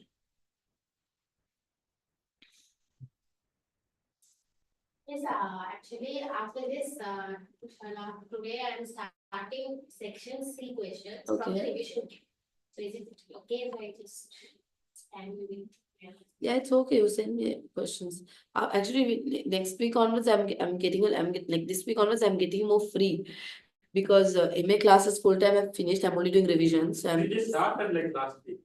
MA classes 1 month now. We're finished. We're finished, but we have revision. When was over? So 3 days we have full time. Rest so busy. You have Monday full day, Tuesday full day, Wednesday after. Yeah, okay. And they join because it's fast. Because it's easy enough for them. When they're doing MA in 6 months, it takes like more, it's difficult, like because you forget. When it's in 1 month, the students are responding better. Yanko I have not done with you all, right? I did. Cut and stitch done, Karako done. Karako I gave in the exam. Home electronics, shall I do that? I have not done it. Okay, I did this. you did it. Which one? Yeah, I've done that. Done it, shall I do another one? I haven't done Karako. I'll do this then. Horngren Co. I haven't done that. We'll do that then. Okay. I did this yesterday. Horngren Co. I don't have anything It's to do okay, with it's okay. You But Milo. on this I haven't thing- done Milo. Mine also I did. Milo, I did, right? Milo. I Milo, I did it in class. Eight. Milo, I did in class. I won't repeat it. Let me do this. Different making. Organ Co. manufactures a range of dairy products. It produces 3 types of yogurt, which it sells in 2 kg tubs of hotels and holiday resorts. Details of demand, cost, and selling price for 3 types of yogurts are as follows: natural, fruity, luxury. Maximum demands of the month is given. Selling price, direct labor, direct material, fixed production overheads given. Direct labor is paid at a rate of 8 per hour, direct material at 1.5 per kilo. Fixed production overhead is absorbed using machine hour basis at $1 per hour. Fixed production overheads are a joint cost of the three products. An external supplier is offered to supply units of natural, fruity, and luxury for 11, 17, 25 respectively. Internally, I did this too. Horgan predicts the following availability of resources over the next 3 months. Labor, material, capacity of machines are given. Direct material and the products made are perishable and thus no inventory is held. For month 1, rank the products in order of preference for making internally. Now in 1 month, you have to see what is their limitation first. Month 1, what is their limitation? You'll have to find it. Taking Excel.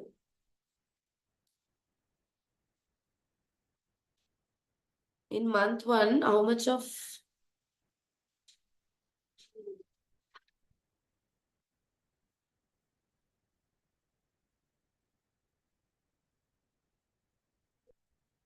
in month 1 available resources are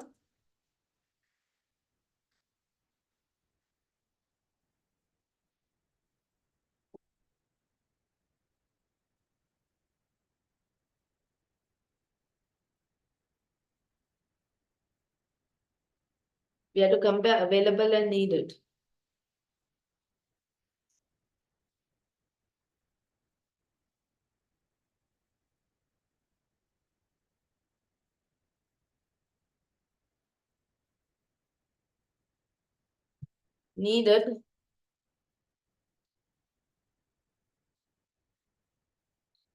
Needed material, how many kilos per unit?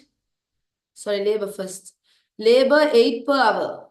But for 1 unit of natural, it's 4, meaning 0.5 hours, right? Per unit. For fruity, 1 hour per unit. For luxury, 1.5 hour per unit. So 0.5 into 5,000 units plus 1 into 10,000 units plus 1.5. How did I get that? I took 8 divided by 8, 12 divided by 8 like that because for 1 hour it's 8. Right? 15,000 into 1.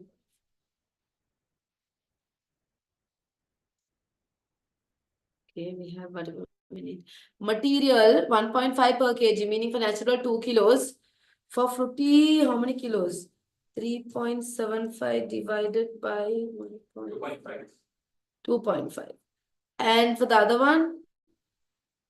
3. It's 3. Wait a minute. 2 kilos. 4.5 divided by 1.5. Yeah. So material for the first one, you need 2 kilos into 5,000, meaning 10,000 kilos. Plus, next one, you need 2.5 into 10,000, 25,000. Plus for the last one, 3 kilos into 15,000, 45,000. So you need 80, but you only have 75. Then what about the overhead machine hours? Fixed overheads are absorbed using machine hour basis 1 per hour. So for natural, you have used 1 per hour, fruity 4 hours, luxury 6 hours. 5,000 plus 40,000 plus 650 plus 90. Yeah, 9,000. So what is your limitation here? Material. So we have to find contribution per unit of material to get the ranking. Natural, fruity, and luxury. First take the contribution. 15 minus 7. 22 minus 22 minus 11.75. 30 minus 16.5.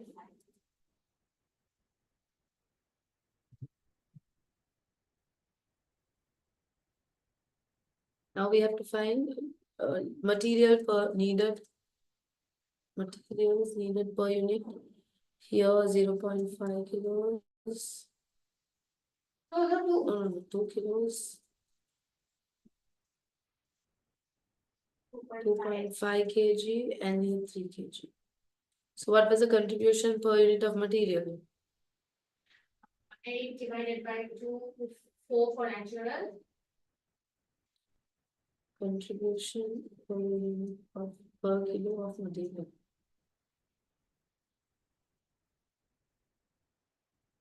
Oh, 5. divided by 4.1. Is it a practice platform and Excel the same thing? Only in section Same. C they will give. But it's not the same. It's not the same thing. What's your ranking then? I'll show you the practice. Sorry, what's it? I'll show you. Wait a minute. What's the ranking? 1, 2, 3. 23. What did you tell me? What did you ask me? Is the practice platform? Excel the same. No, practice platform is different. But even the practice platform does have the NPV for me. But I need some relevant to this. But 100% practice, but practice platform, what's your question? Is it same as Excel sheet? No, practice platform is different. Yeah, but it's like it has limited. It's similar to a Excel sheet or they're giving a full Excel sheet. But not all questions will come like that. Have you tried those mock papers? I'll show you. Pre-mock will be available after 15. Oh, it's available now. It's available. Okay, then I'll show you. In month 2, how many units of How fruit? do we- Mark what? You all want to go? They send. I have done it. And also the pre-mock, I will be doing it in class. So you all can do it before I do it. I will be doing it towards the end of. I'll be doing the pre-mock after I finished all the revision. So before that, before I do it, you do it. So that you don't have to wait for ACCA to mark. Section A and B, ACCA website will mark. No, they don't mark. You can send it for review. Really? Yeah, you can. You see. There is option, right? You can like self-mark and then there's the option where you can submit it. I don't know when they never mark it though. There is option, but it they never have comes video. on time. Yeah, so what I'm saying is you all do it before. So then when you're We get section A and B, right? A and B marks they will give. You can know it's there. It's easy marking. In month 2, how many units of fruiting should Hogan buy from external supplier, assuming the company wants to maximize profit? So in month 2, the limitation is only machine capacity. So month 2, now we have to see the ranking. And see what has to be bought from outside. Oh, I recently closed something. Okay. Month 2.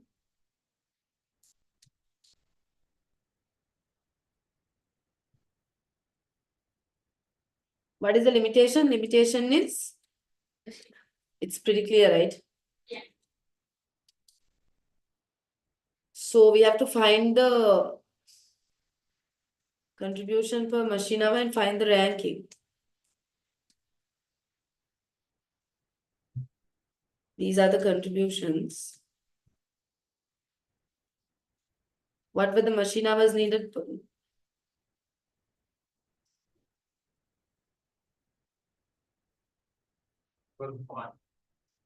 This was 1, 4 and 6. So what was the contribution per machine hour? 8.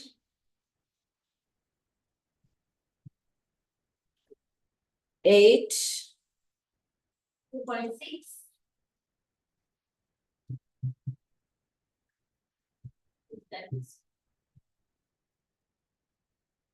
Correct? So you put 10.24.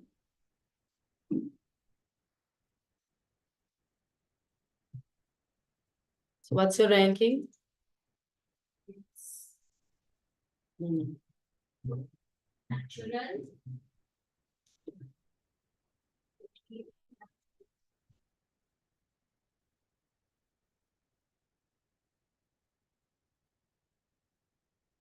They're asking month to how many units of fruity should No, they should have the last brand thing. But it's actually what they do in this question is very complicated. They take this buying price and find the value. Some reason. Savings, yes. I Yeah. think I told you that. You have to take the savings. Yes. Yes. You have to take the savings. Correct. Because some. I think I told you all that, right? If there's a savings, you have to take savings. savings. There's a savings here. Yes, you have to take savings. You have to take the saving if you're buying from out. I think I did a question like this and told in a question like this, take the savings. Very good question. Savings. You have to compare the saving. Now they're asking what to buy in and out, right? So we have to look at the savings. So basically your current price is 11,1725. the external suppliers offered to supply units of natural, fruity and luxury for 11, 17 and 25. Supply meaning what? We'll buy it for 11,17. Yeah, but what's up? Okay, we have to first calculate our cost of making. Yeah. If we are making it, what will it cost us? First one is 7, no, 8. Fixed cost is absorbed using machine hours. Fixed cost is fixed cost is a joint cost for all three products. It's a fixed production overhead. So it's only incurred when you are But per unit, make 1 minute. But it's like this. It's fixed. It's not real. You don't take it here because you're only going to be buying a few from outside. You're still going to be making, right? The others. So even if you make 1 unit, you still have to incur that fixed cost. So no, we just take the variable cost of making.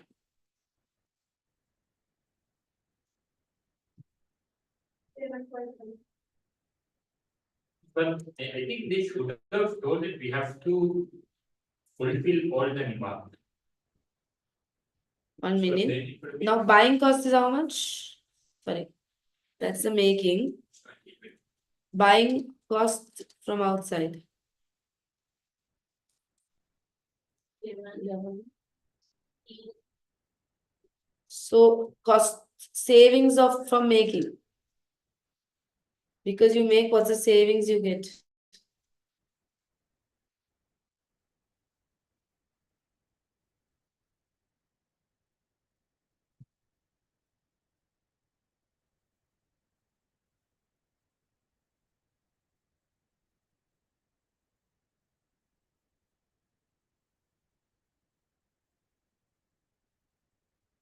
What's the machine hours needed?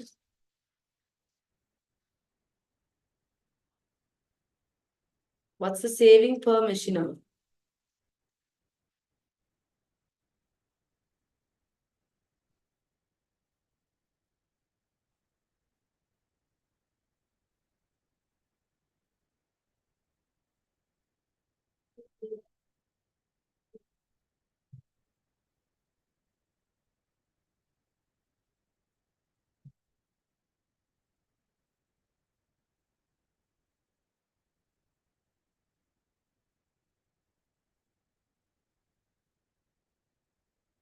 So which product are you saving the most if you make it in-house? The first one.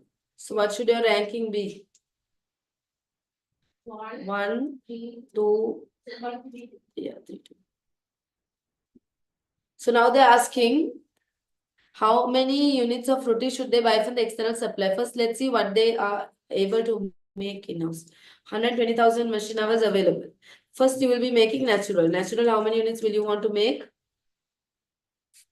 5,000 units, and each unit takes how many machine hours? 1 each. Then you will be making luxury. Luxury, you want to make 15,000 units, and each unit will take 6 hours. So now to make these two products, how many hours do you utilize?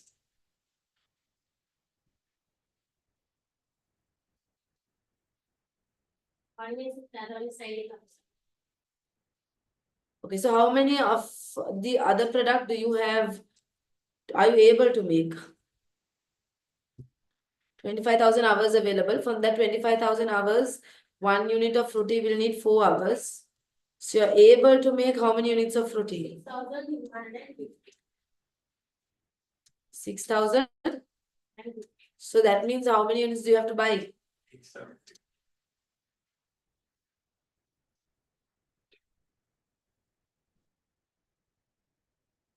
You have to take the savings. I think I had done a question like that in class.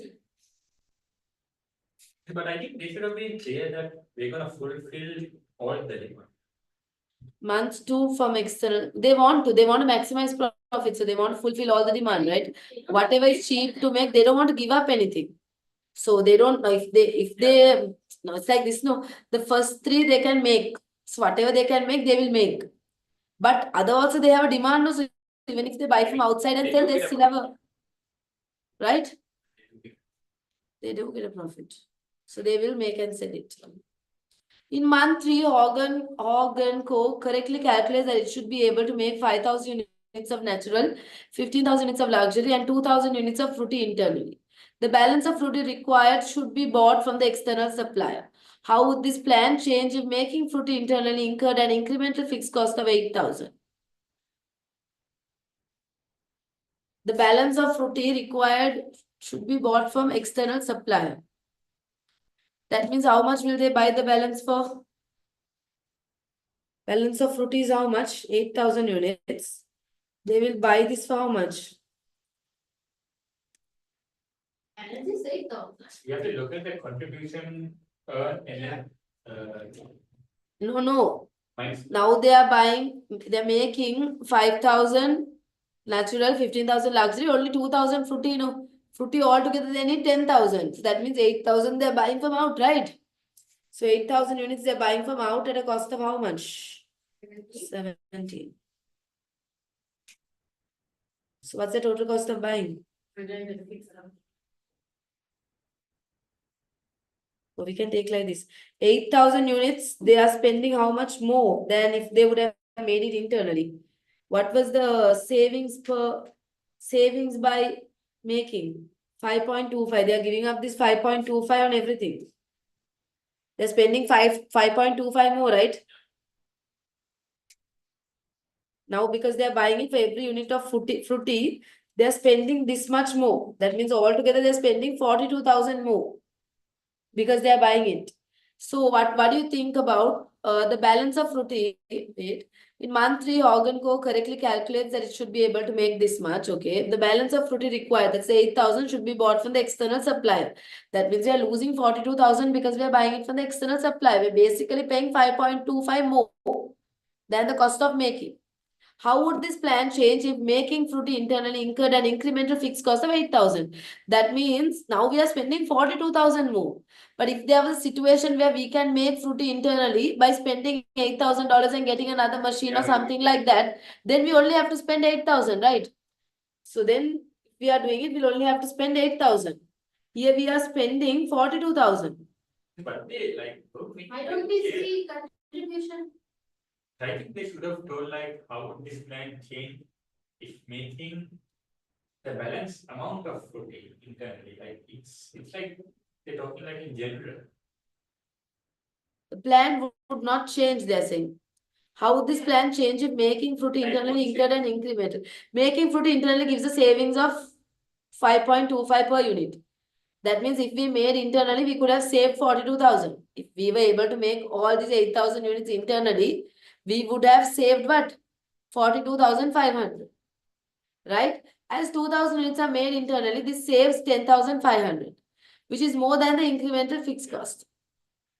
It's like The plan would therefore be unchanged. How would this plan change if making fruity internally incurred an incremental cost of 8,000?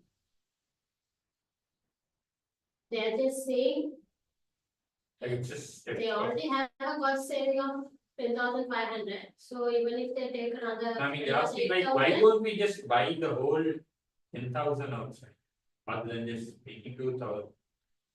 The balance of fruity required should be bought from an external supplier. How would this plan change if making fruity internally incurred an incremental fixed cost of 8,000? If I just the balance, or would you buy everything?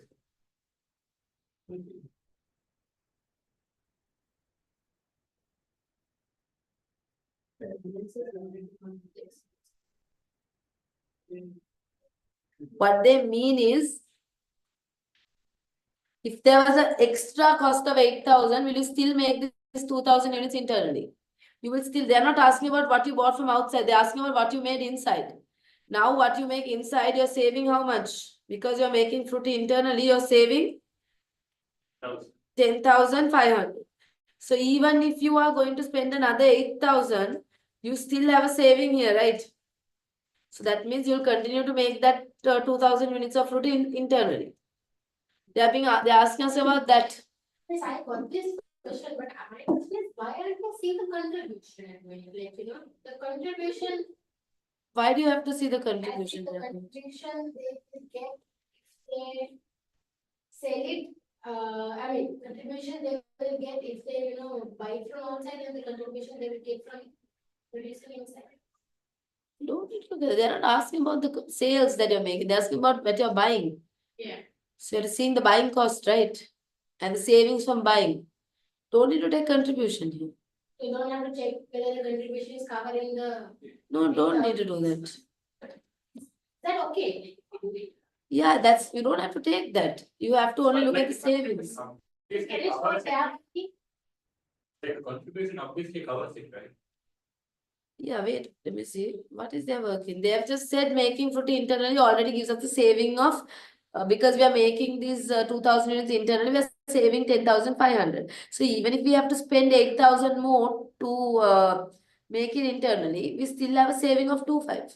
Yeah. So we'll continue making that 2,000 internally. Why are you taking contribution from external sales when you don't? They're not asking anything about the external sales. They're asking about the internally making 2,000. Will you still continue to make that? They are not asking about the 8,000 that you buy from outside. That's what I told you. Organ Co is considering outsourcing the management of its site, including security, cleaning, general maintenance work to establish facility management company. Which two of the following statements about this plan are correct? Economies of specialization should mean that Organ will make some cost saving. Yes. Yes. Organ Co will no longer need to monitor these areas. No. Not exactly. They will have to see. There will be an increase in Organ Co's management control over these areas. No, they will lose control. Management will be able to concentrate more on their core activities. Yes. Oh, no, I think I didn't select the last one. I'm sorry. I selected A. I couldn't select D. Got entered before that. But our answers were correct. Which of the following statements about joint products are true? Joint products are accounted for in the same way as for byproducts? No. Joint products are high value items. Byproducts are low value items. They are valued only at the scrap value. Joint products are indistinguishable from each other until the point of separation. Yes. Okay, so we can take a short break. What's the time now? 4 o'clock. After the break, we will go ahead with after the break, we are going to pricing dish. It's 4-5. Come back at 4:20. Only 15 minutes, right?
Now I'm extremely worried.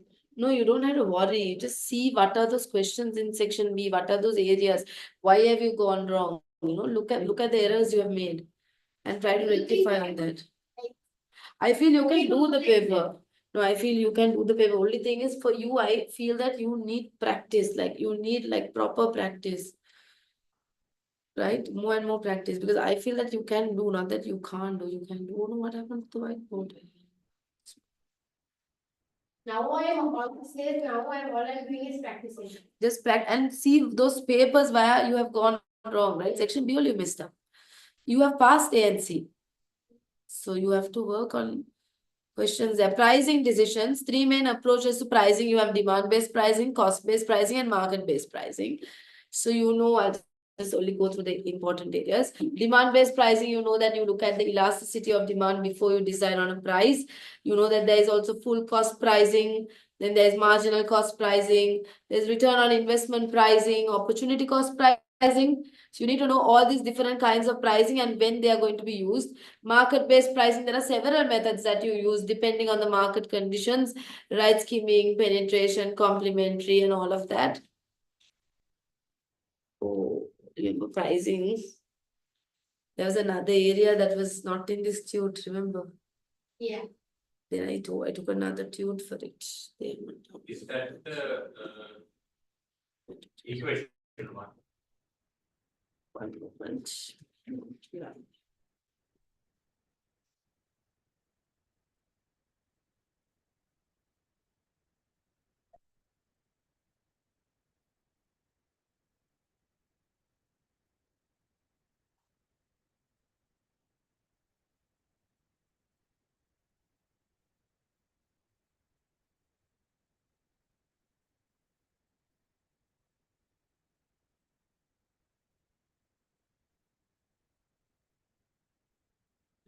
You can just reattempt the section B and then see the answer set. Because I practice a lot of questions after the mock. Yeah. Now look at this. The demand-based pricing here, the equation. Demand-based pricing, we use this price equation. P is equal to A minus BQ. P is the price of the product. What? I mean, the one I have in your tube. Yeah, I know there's a mistake in the tute here. The two slides are on this. Anything the group is okay. Demand-based pricing, we look at the price elasticity of demand. Price, one they have uploaded is okay.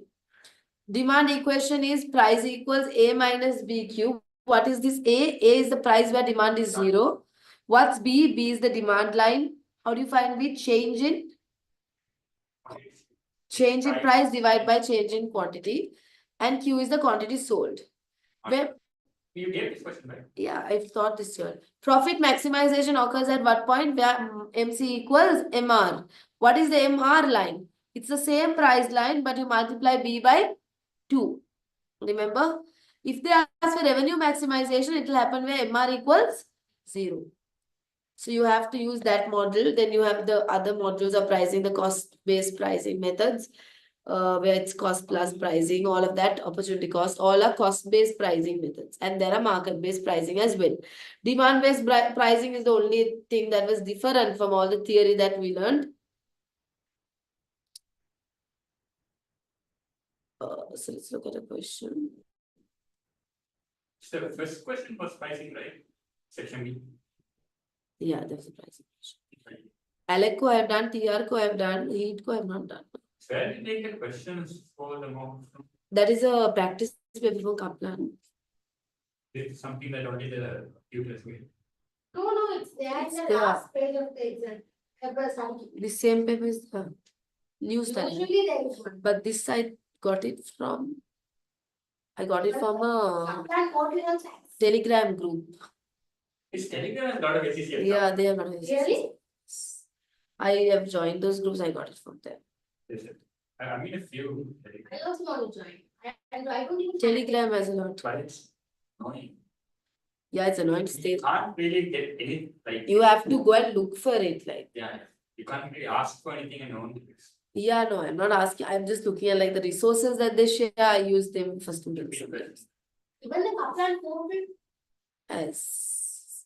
Heatco specializes in a range of air conditioning appliances for industrial premises. It is about to launch a new product, the Energy Buster, a unique air conditioning unit which is capable of providing unprecedented levels of air conditioning using a minimal amount of electricity. The technology used in the Energy Buster is unique, so Heatco patented it so that no competitors can enter the market for 2 years. This is a Section C question. The company's development costs have been high and it is expected that the product will have only a 5-year life. Heatco is now trying to ascertain the best pricing policy that it should adopt for Energy Busters launch onto the market. Demand is very responsive to price changes, and research has established that for every 15 increase in price, demand would be expected to fall by 1,000. If the company set a price at 735, only 1,000 units would be demanded. So that means at a price of 735, demand is 1,000. They are given one price and given a coordinate, so that we can find A probably. The cost of producing each air conditioning unit are as follows: 42 for material, 12 for labor. So what's your total variable cost? 42 plus 12, right? Fixed cost 6. Labor, how did they find it? 1.5 hours at 8 per hour. See note below, based on producing 50,000 units a year. The fixed cost is based on producing 50,000 units a year. They've absorbed the fixed cost. The first air conditioning unit took 1.5 hours to make and labor cost 8 per hour. Oh, 95% learning curve exists. So they're testing learning curve here as well. We can do learning curve. So I'll do that question. In relation to production of the unit, although the learning curve is expected to finish after making the 100th unit, Heatco's management have said that any pricing decision about the Energy Buster should be based on the time it takes to make the 100th unit of a product. The learning coefficient B is equal to all other costs are expected to remain the same up to the maximum demand levels. Establish the demand function for the air conditioning unit. What's the demand function? P equals A minus BQ. Demand function. What's your demand function? They're asking for demand function, the first one. I just open this in the private.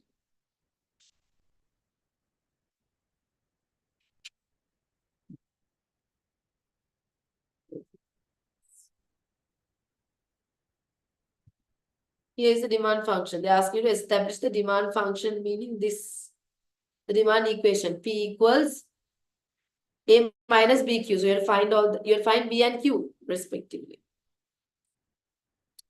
How do you find? You'll find what first? Based on the information given, no. Based on the information given here, what can you find first? You can find B, right? First, how do you find B?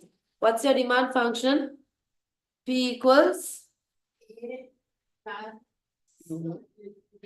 P equals A minus BQ. Yeah. How do you find B? Change in the price divided by the change in the quantity. They told for every 15 change in price, demand changes by 1,000. So what's your B? 0.015. How do you find your A? They have told us a coordinate. When P equals 735, at that point, Q is equal to 1,000. So we know a coordinate. PQ coordinate we know. 735,000. So what's A now? P A we have to find.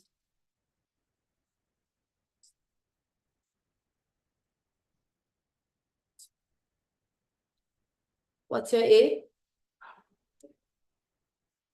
735 minus 50. 720. So what's your demand function then? P equals 720 minus 0.015 Q. Correct? Only 3 marks for that. That's good. Why is that good? Because they usually give like 2 marks. P equals 720. Oh wait, this is minus. So when it comes this side, it will be plus. So Not 720, it's 7. Next one, calculate the marginal cost for each air conditioning unit after adjusting the labor cost as required by the note. Okay, what you have to do for labor cost is this. They are telling to take the labor cost as what? The time. Now here they have taken 1.5 hours now. They are telling to take the time taken for the 100th unit. Energy buster should be based on the time it takes to make the 100th unit. So we have to find the time taken for the 100th unit. How do you find that? Time taken to make the 100th unit. So we have to find the total time to make 100 units, the total time to make 99 units. But we only know the formula for learning curve. We can only find what? Average time. What's the learning curve's average time formula? Y equals. That's average time. Y equals. 0.5 into. No, what's the formula? Y equals Like ax to the power B. minus b. Yeah, but minus b is found by log into. Yeah, that is already given. No, b is given. No, not minus b. So it's just b. It's 1.5. So y equals. So let's take average time for 100 first. 100 units. A is what time taken to make the first unit. They told 1.5 hours to make. The first air conditioning unit took 1.5 hours to make. And labor cost 8 per hour. Okay, 1.5 x is what? 100 to the power b. Tell me what is the time, average time to make 100 units?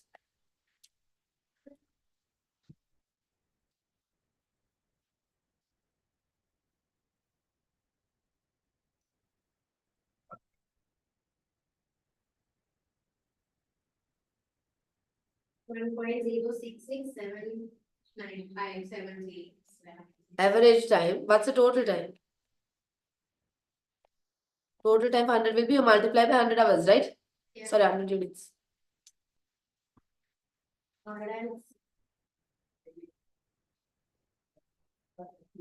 How much? 6.6. Yeah. Okay, then what's the average time for 99 units? Same calculation, but with 9. Yes.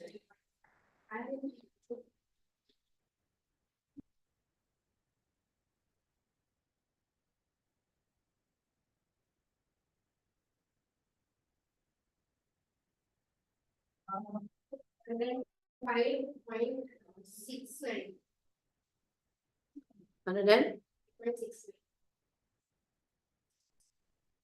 What's the time taken for the 100th unit?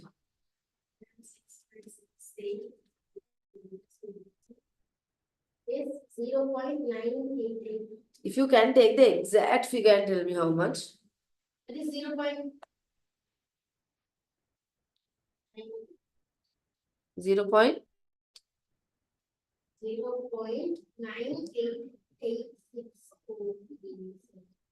98. You want to tell everything? 0.98. 0.98864. Okay. They are asking us now based on this.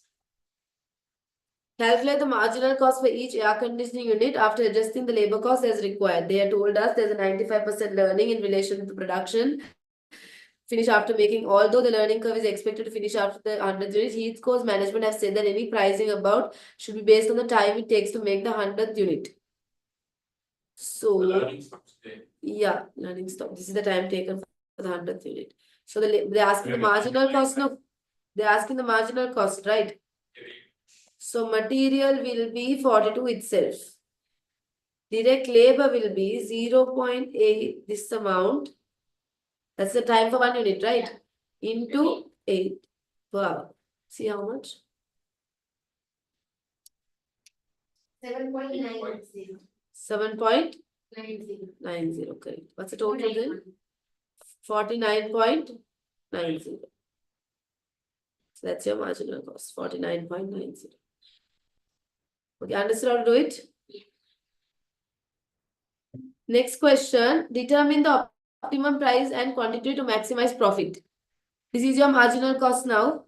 Okay. Optimum profit is found where at what point? Where MR equals MC. Now MC is what? 49.90. What is your MR equation? A 750 minus. MR is what? A minus 750 minus 2BQ. That's 2 into 0.015 Q. So what is your profit maximizing quantity first? 750 minus. You can find the profit maximizing quantity first.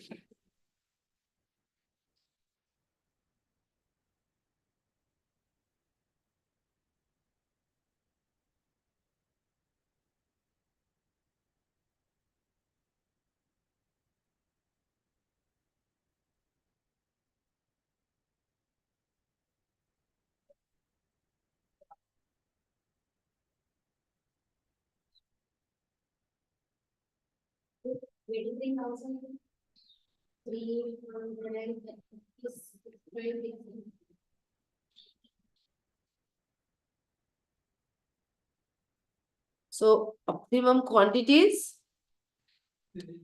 Optimum quantities 23,337. What's your optimum price? We have to go back to the price equation. What's the price equation? P equals A minus, that was 750 minus 0.015 into Q. So at this quantity, what's the optimum price?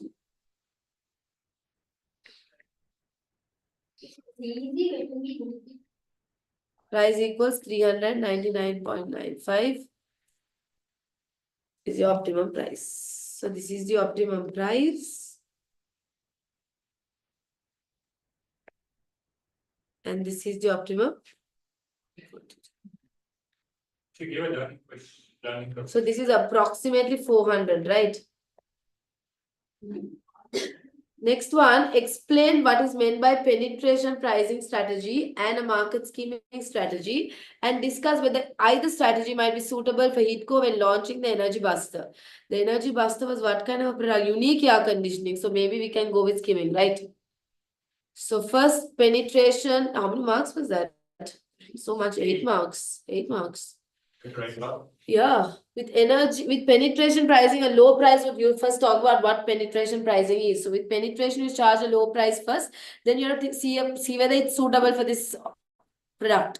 With penetration pricing, a low price would initially be charged. So with penetration pricing, you start off with a low price. The idea behind this price is that it will make the product accessible to a large number of buyers, and therefore the high sales volume will compensate for the low price. A large market share would be possible. So talk about the advantages of using this. The Energy Buster might become accepted as the only industrial air conditioning worth buying because it's the cheapest out of the lot. However, then circumstances that would favor penetration pricing. If in the market you have highly elastic demand, then penetration pricing is good. So the preliminary research does suggest that demand is elastic. So maybe it is suitable. They have mentioned it. If significant economies of scale could be achieved, higher sales volume would result in sizable reductions in cost. This is not the case here since learning ceases at 100th unit. So here we can't make a lot. Generally, penetration is suitable for mass products. If the heat was actively trying to discourage new entrants, in this case, new entrants cannot enter the market anyway because of the patent. If heat wishes to shorten the initial period of the life cycle as to enter the growth and maturity stage quickly, we have no evidence that this is the case with heat. Although it could be. From the above, it can be seen that this could be a suitable strategy in some aspects, but not necessarily the best one. Because why they are saying that it has a patent, then why to charge a low price? And also they have, they have a short life cycle, right? So maybe because of that, it's not suitable. And main thing is they are not making huge quantities. So with small quantity, they have to make profit, right? Market skimming, high prices would initially be charged for Energy Buster. You have to talk about the strategy and whether it's suitable or not for this company, right? With market skimming, high prices would initially be charged for the buster than low prices. These are the questions you mess up, right? So please understand how to write it. This would enable he to take advantage of the unique nature of the product and so maximize sales from those customers who like to have the latest technology. This was a explain. So we had explain and look at both sides, right? Whether it's suitable. But like mostly it's gonna be like balance scorecard and stuff, right? This also can come. You can get a pricing decision question. Conditions most suitable for skimming. The product is new and different. This is indeed the case. The product has a short life cycle. The life cycle here is fairly short, 5 years. So that's also showing that this is suitable. High prices attract competitors. Barriers to entry are needed to deter competitors. In this case, there is barrier. It's hard to enter. The strength and sensitivity of demand are unknown. Again, this is not the case here. Here we know the strength. Once again, the energy buster meets some of the conditions which would suggest that although this strategy may be suitable, the answer is not clear cut. The fact that high development costs have been incurred and the life cycle is short is a good reason to adopt the skimming strategy. Out of all the situations, we can see more compared to both, skimming is better for them. Why? Because they have a high development cost, they have to cover that cost. Then their life cycle is quite short. So within that, they have to cover that cost. And also they have said the unique product. So that also suggests skimming. Also, they can't make a lot of quantity, right? So they can't see cost savings as well. All the demand curve data is available. It's reliably not known. A skimming strategy may be a safer option for them to go with, right?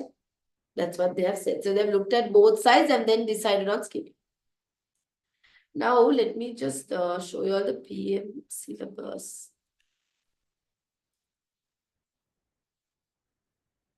Did you do another mock in class? Not in class. I would want you all to do that. If you all want, you all come here and do. You want to come here and do. They'll mock in the what is say in the practice platform. Do you want to come here and do? You can come here and do it. Good. You want to come here and do it? See. Let me know, then I'll inform them that you're coming here to do a mock. Okay. You can do that as a mock exam. So you do it at home. Time yourself and do it at home. Okay. Now we have done till pricing decision. Okay, the revision. So we have more to do today. We have make or buy to do. Yes, I have to go. Okay. Wait a minute. So next class I will be doing budgeting for revision. Next week budgeting. And week after that, next week budgeting and variances both. Next week's class, I'm looking at budgeting and variances both. Week after that, the fourth class is going to be all the assessment areas, performance assessment, balance scorecard, and some of variances also maybe I will have remaining on that day. After that other class, I'll be discussing that mock paper, and then I have this mock paper, the difficult questions. Mock paper before the extra class. Because that extra class is only for mock discussion. The why classes, no? 4 classes for the area coverage. 1 extra class for the mock paper discussion. That's not gonna be. What? That's not gonna. I don't think there will be a 6th class. There's no time, no? We don't have 6. Just give me a date, then I will make sure I finish it. That should be before the last week, no? Because it should be after the at 26 we have a class. After 26, before 26, if that extra class, I'm hoping to have it on the 28th. Or means I might be basically like on a normal day, like you won't be, even if you're not here, if I just bring my laptop. Yeah, and do it here, no class, problem. do it here. But at home, I know I won't time. No problem, there's no problem. You can come here and do it. Make or buy next area. I just have to inform them. Yes, sure. Because it's always. What? There's nobody here. Yeah, you all can come. That's not a problem. If I finish short-term decisions also, then I can start off with dealing with risk and uncertainty next class. Oh, I've opened it. Make or buy and the short-term decisions are together, no? Are we done for today? No, I'm not done. Wait. That's Didn't. I will see if I can do also today this one, dealing with risk and uncertainty. So I'm opening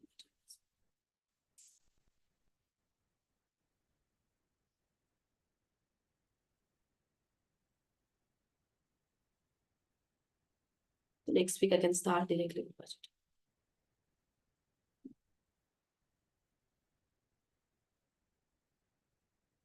Okay, make or buy and other short-term decisions. Generally, you have like you are using relevant costing when you're making these decisions. It's either about outsourcing, should we outsource or should we buy in-house? Or it's about what do you say, the spare capacity. Do we have capacity available or not, right? And shutdown decisions can come. Should we shut down the department or not? When it comes to shutdown decision, what do you have to look at? You have to look at, okay, if I shut down, what's my contribution lost? And you compare it with the fixed costs that are going to be saved. If the loss contribution is greater, that means you're losing more. So you don't close it, you keep running. If the loss contribution is lesser and you're saving more, then you close down the operation. We did a question like this, right? Just now we did. So how is it coming off? Because relevant costing and make or buy come together. So generally relevant costing will come with make or buy or short-term decisions. This is relevant costing will be this series. This is like will connect in APM. Yeah. One-off contracts, you have to look at the contract price with the relevant cost. If the relevant costs are greater, you reject the contract. If the relevant costs are lesser and the price is greater, you accept the contract. In section B questions, Yeah. sometimes like in first one they give you a question and then second one they're like, okay, assuming the limiting factor is this. Yeah, that answer is more likely that. Yeah, no, I'm saying, then if you go to the third question, they actually use the thing they assume in the second question and that's how the answer is formed. So my question is, should we consider that as the area of like a text or? Like, let me explain. I came about 2-3 questions. No, it's many of the questions, if they tell you the first answer is A, so they don't want the student to go wrong in the second one. So they tell you, assuming that this is the answer, it indicates that the previous answer was this or something linked to that. For example, let's just say, okay, this is the maximum quantity to be produced, optimum quantity.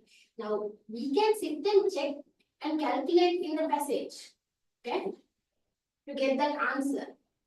But then, it's directly given in the, I'll send you. Say it, man, understand it. So hard to Joint products and further processing, you look at the incremental revenue and incremental cost. If the incremental revenue of further processing is greater than the incremental cost, you further process. If the incremental revenue is lesser, you sell off the product and split off. You all know that, right? So that's all for this. Now, generally, guys, these areas, they come with what? Relevant costing. Spare capacity, if relevant cost of making is greater, you buy it because the purchase price lesser. Purchase price is lesser, so you buy it. If purchase price is greater, you make it. If the cost of making is cheaper. Make or buy, again, if buying is cheaper, you buy. If making is cheaper, you make. Right? These are the small points that they have given. Okay, now guys, these areas, you will notice that it generally comes with relevant costing. Meaning it's combined with relevant costing. And we don't have any further questions to do there. I think we have done them. See, can you see it's not come again here in risk and uncertainty? Because after pricing, they've directly gone to risk and uncertainty. Why is that? Because all these areas were covered in this relevant cost analysis area. all comes together. It all comes together. So now even the stake lien we did, it has shut down included right there. So it's actually that area is a part of relevant costing. It's all on relevant costing. Yeah, it comes all under relevant costing. Yes. Look, upland website is so good. You all want me to do this question? Calculate the incremental cash flow for the month of January if Belton Park Resort decides to keep open the water park. What? Yes. Whether they should remain open or close. Shall we do it? They should remain open. You did it? No, I haven't. Okay, Belton Park Resort. I am still, but I'm gonna do Yes, you already done it, no? And you did not have any doubts with it, no? You did not have any doubts? I asked all my doubts to ChatGPT and they gave me. Belton Park Resort is a new theme park resort located in the country of Beelan. The resort is made up of a theme park, a hotel, and indoor water park. The resort opened 2 months ago and is already very popular. As all theme parks in Beeland are required by law to shut down in the colder months of January because of the risk of accidents. Belton Park Resort must decide whether to shut down the whole resort or just the theme park. it should choose to keep open, if it could choose to keep open the hotel or the water park. Since Belton Park Resort has not been open for long, there's a limited historical data available about cost and revenue. However, based on the last 2 months, the following average monthly data is available. Hotel number of rooms 120, average room rate per night $100, average occupancy rate per night 90%. That means out of the 120 rooms, 90% of the rooms are occupied. Average nightly spend on extras per room $20. Contribution margin for extras $60, 60%. Water park number of visitors per month 12,000 visitors. Admission price per visitor 21. Average spend on extras $12 like food and things like that. Contribution margin for extras 60%. Extras include anything purchased by customer, not including the room rate or admission price. Management estimates that for January, the average room rate per night would need to increase by 30% and the admission price for the water park by 20% with such reductions. It is estimated that an average occupancy of 50% would be achieved for the hotel and that the number of visitors to the water park would be 52% lower than the current level. Management is estimating that for January, the average room rate per night would need to decrease by 30%. There's a change. And the admission price for water park by 20%.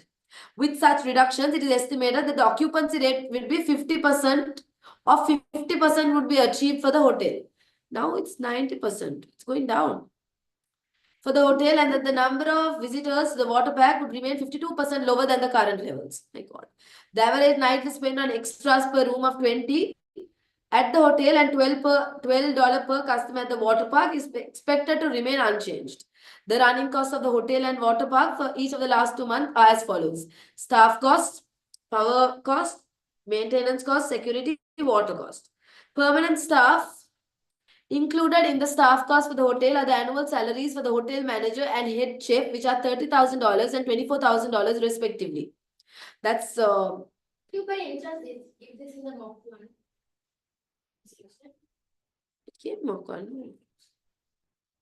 Included in the staff cost for the hotel are the annual salaries for the hotel manager and head chef, which are $30,74. Now that's a fixed cost.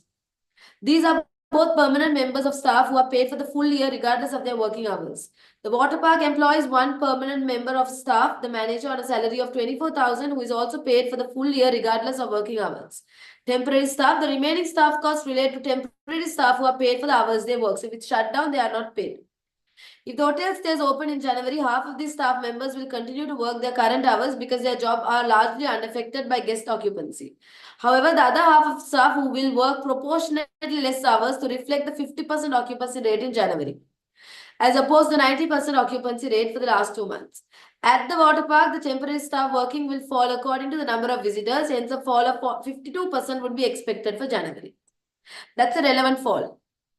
Maintenance cost is undertaken by a local company, TechWorks, which bills Belton Park Resort for all work carried out each month. If the hotel and water park are closed, TechWorks will instead be paid a flat fee for the month of $4,000 for the hotel and $2,000 for the water park. Power cost, electricity, Belton Park Resorts pays a monthly fixed charge for electricity, $8,000 for the hotel and $7,000 for the water park all year round. It's a fixed cost. Gas, the gas charges relate to heating and include a fixed charge of $2,200 per month for the hotel and $1,005 per month for the water park. The remainder of the gas charges is based solely on usage and would be expected to increase by 50% in January because of the colder weather. Security costs, if the hotel and water park close, no changes will be made to the current arrangement of security, no change in cost, while the premises are empty. Water cost, it is estimated that water cost for the hotel would fall to $6,450 for the month if it remains open in January. However, the water cost for the water park would be expected to remain at the current level itself. If the hotel and water park were closed, all water would be turned off and no charges would arise. Calculate the incremental cash flow for the month of January if Belton Resort decides to keep open. They are saying if they decide to keep open, what's the incremental? Yeah, I think I need to do this. Okay, calculate the incremental cash flow for the month of January if Belton Park decides to keep open. So if they keep opening, right, I'm just looking at only the answers, I'll explain how it came, right? Yeah, you can. Okay, so we're looking at the hotel first. Now in January, listen carefully. In January, if they keep open, okay, I'll do it. In January, if they keep open, they're asking the incremental. Don't get confused. We'll do it one by one. Feels like a lot. It seems like a lot, so you have to like take it out of your head and do one at a time. Hotel, if they keep open in January, incremental, they're asking incremental cash flows, right? So incremental income, incremental revenue, let's look at, and then let's look at the incremental cost one at a time. Okay. So what will the incremental revenues be for the hotel? First, let's see. Only the cash, yes. Yes, only the cash. So you see that they currently have room revenue. Let's look at the revenue, listen carefully. Currently, they have 120 rooms, correct? In that,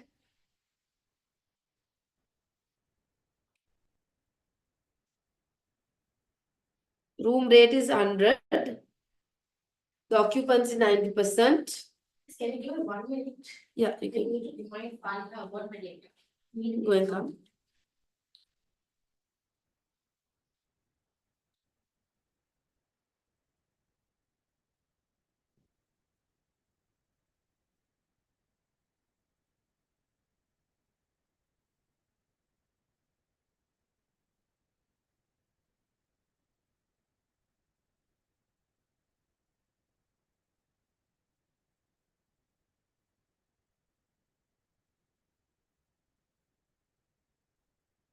So they have 120 rooms, okay, a day.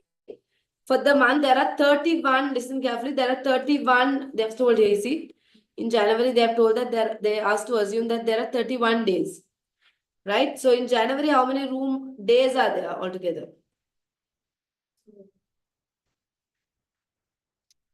120 into 31. 3,700. Okay, 3,720. In that, how many occupied in January? No, in January, they said only how many percent will be occupied. They mentioned in January, they said it is estimated that occupancy rate would be 50% in January. So in January, only this much will be occupied. That means how many room nights will be occupied? 1,008. Only that much. So that means you will be charging only for that many room, right? So 1,860.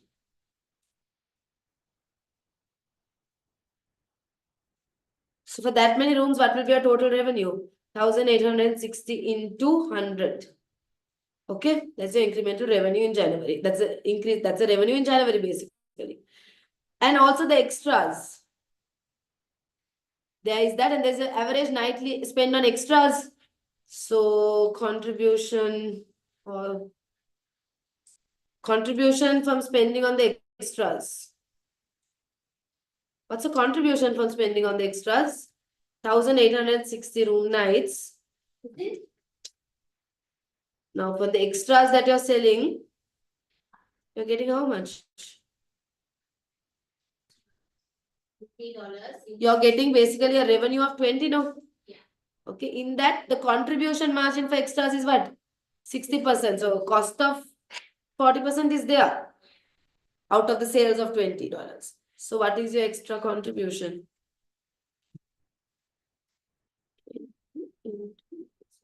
60. 22, 320. Okay, then we are going to the cost. Okay. What? Yeah, that's the only two revenues of hotel. We are doing hotel first. Why are you going to park? We are doing hotel first, right? Then the staff cost they told you in the hotel out of the 120,000, 30,000 and 24,000 are fixed, right? They are fixed. So there we have to remove it from the, so the staff cost will be from 120,000, we remove 54,000. Why? Because it's a fixed cost. Okay. Then temporary, the remaining staff related to temporary staff are only paid for the hours they work. If the hotel stays open in January, half of these members will continue to work. So out of the remaining, what's the remaining cost then here? 4,000. These are remaining. Out of this, half will continue to work. Half will continue to work because their jobs are largely unaffected. However, the other half will work proportionately less to reflect the 50% occupancy rate. So, compared to 90% earlier,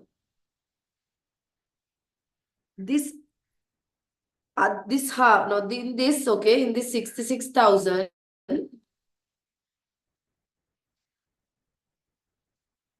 oh wait, the chef is paid how much for the year? 24,000 for the year. Yeah.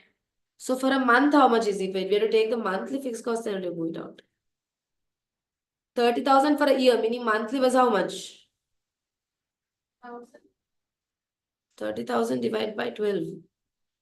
30, right? Chef. No, this chef is 24. Hotel manager, $30,000. So for a month, 2,500. So minus only 2,500 because here we are looking at the monthly cost now.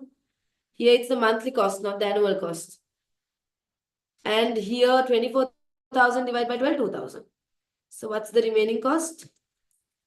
You don't take the total out, you only take the monthly fixed charge out.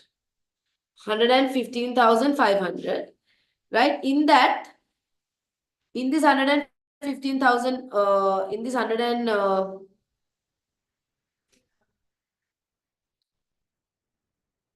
out of this, okay, they divided it into two. Listen carefully. Out of this remaining, the remaining cost related to temporary staff, if the hotel stays open in Jan, half of these members will continue to work.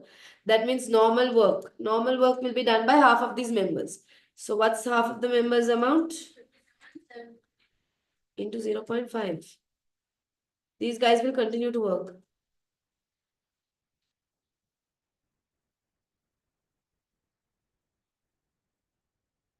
They will continue to work.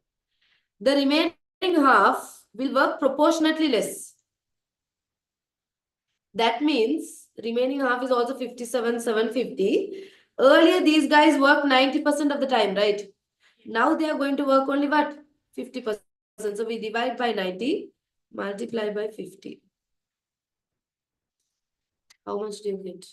32,083. Yeah. 83.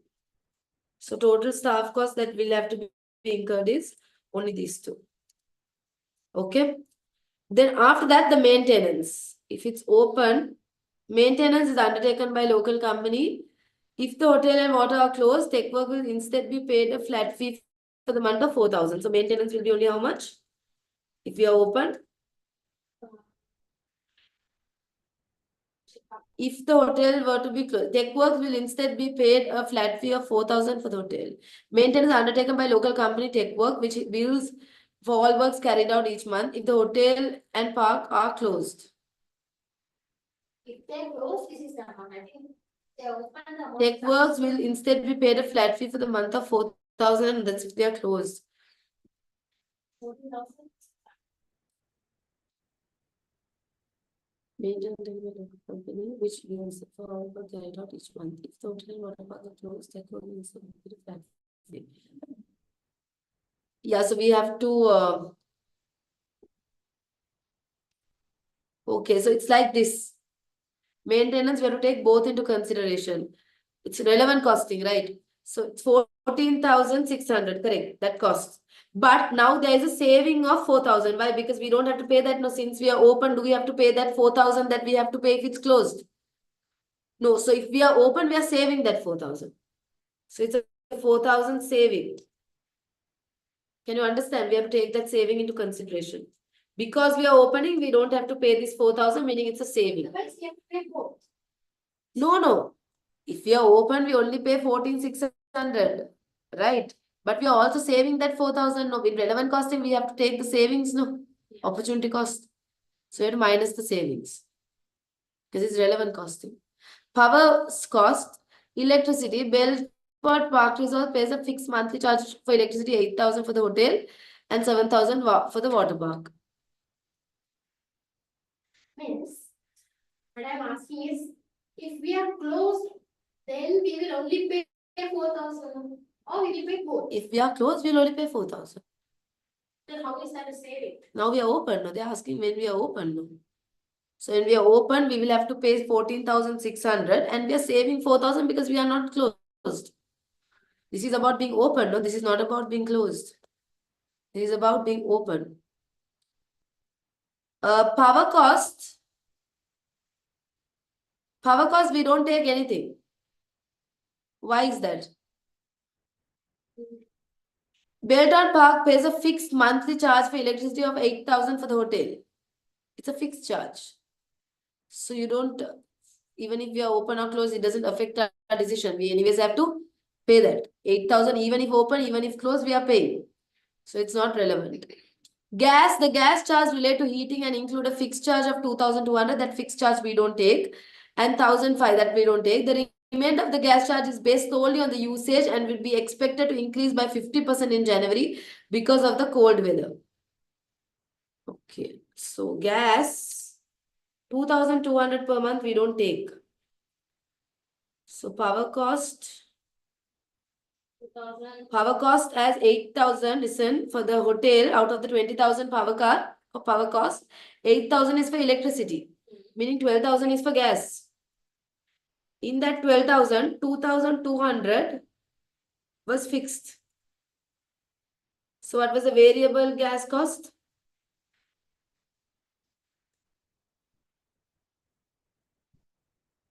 9,800. This will increase by how much it seems? This will increase by 50%. Into 1. 14,700. 14,700. Security cost. If the hotel and water park close, no changes will be made to the current arrangement for security while the premises are empty. It's going to be the same. So, do you take anything for security? You don't take anything. Right? Because it's not going to affect. Water, it is estimated that water cost for hotel will fall to 6,450 for the month if it remains open in January. However, the water cost for the water park would be expected to remain the same. For the hotel, water charge will be what? Saving 6,000. No, not saving. The water cost will be 6,450. Not saving anything. It will be that. So now tell me, these are the two incremental incomes and these are the costs. So incremental revenues minus the incremental cost. One thing we did it. Okay.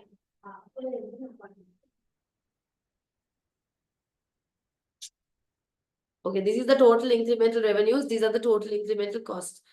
One moment. These are the total incremental costs. What is your net benefit? 86,000. 86,737.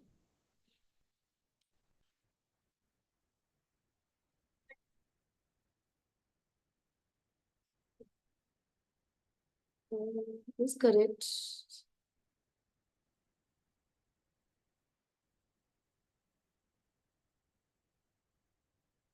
Oh, I have multiplied by, I have to take the room rate 100.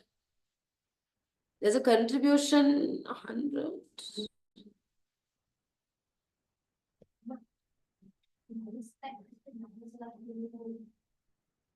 The rate per night is falling. No, I have not considered that.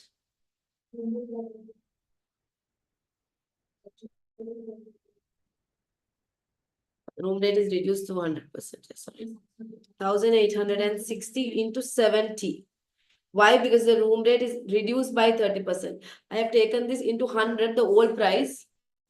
I have taken at 100, no, 100 is the old price. They have told that they're decreasing the price by 70%. They have told that the rate is decreasing. The selling price I have taken as 100. But they told in January they're decreasing it by 30%, meaning it's going down to 70. So if I adjust that, it's okay. The Dana's guy had come and he said, come down now. Okay, now you got it right. So now it's changed. This room rate is 70, not 100, because they reduced it by 30%. We missed it. Now this is for the hotel. Now we have to do it again for what? Park. Park. Water park. So water park, we look at the incremental revenues and the incremental costs. incremental revenues. Right? Okay, incremental revenues. First, the visitors admission fee. Admission fee. Listen, there are 12,000 visitors, but they told you that it will. Management estimates the average room rate will decrease by 30%. Admission price for the park will fall by 20%, meaning the admission price will go from 21 to 80% of that. With such reductions, estimated that occupancy rate of 50% would be achieved and that the number of visitors to the park would be 52% lower than the current. Meaning it will be how much? If current is 100%, this will be 52% lower, meaning it will be 48%, right? Yeah. So the number of visitors will be 48%. So how many visitors do you expect? You expect only this many visitors, 5,760 visitors. And you're charging now 20% lower. So what will your admission fee be? 21 into 80%. 16.18. 26,768.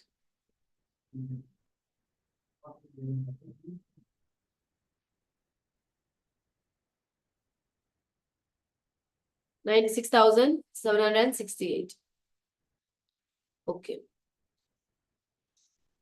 Then the extras. Extras again, how many visitors will you have?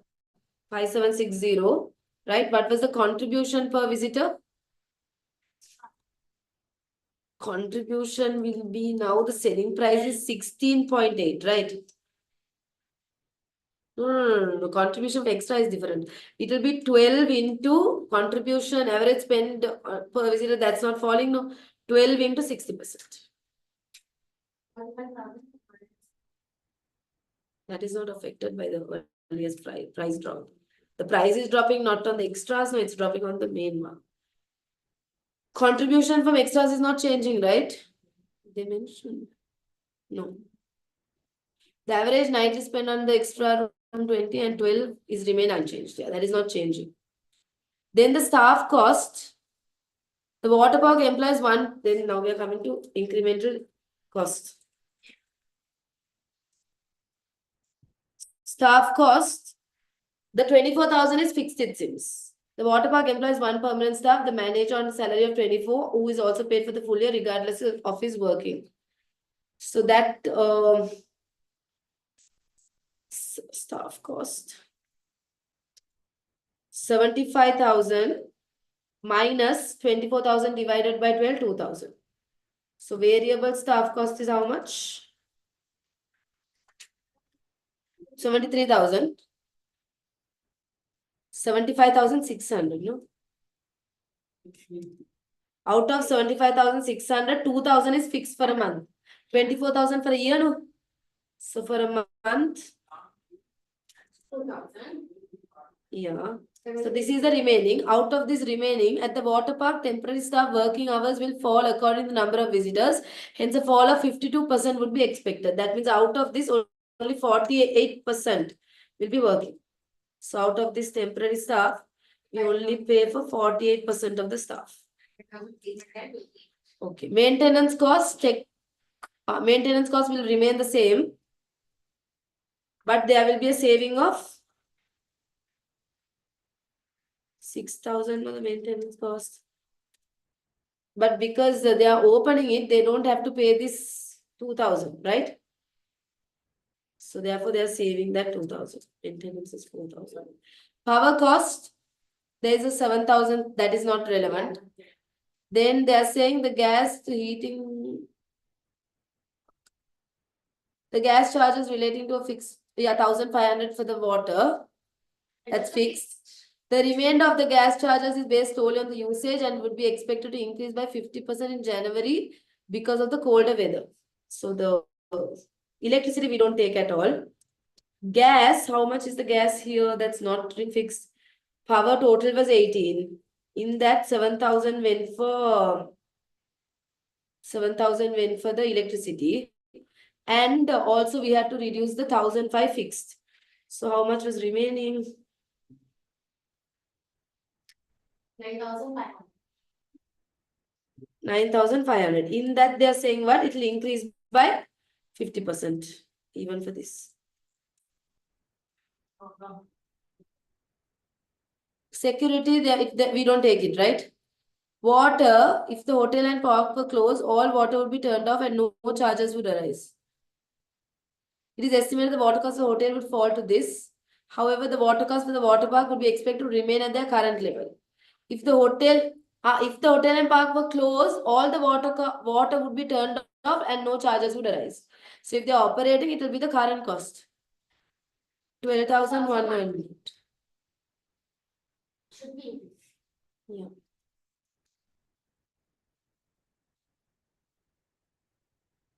So what is your incremental revenue?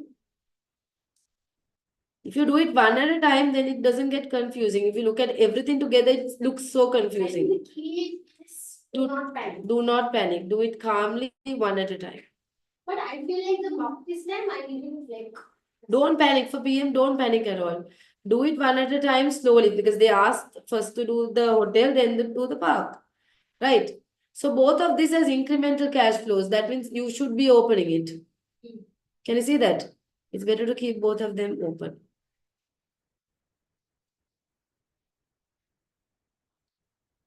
So conclusion, based on these figures, both of them should stay open because the incremental cash flows are both positive.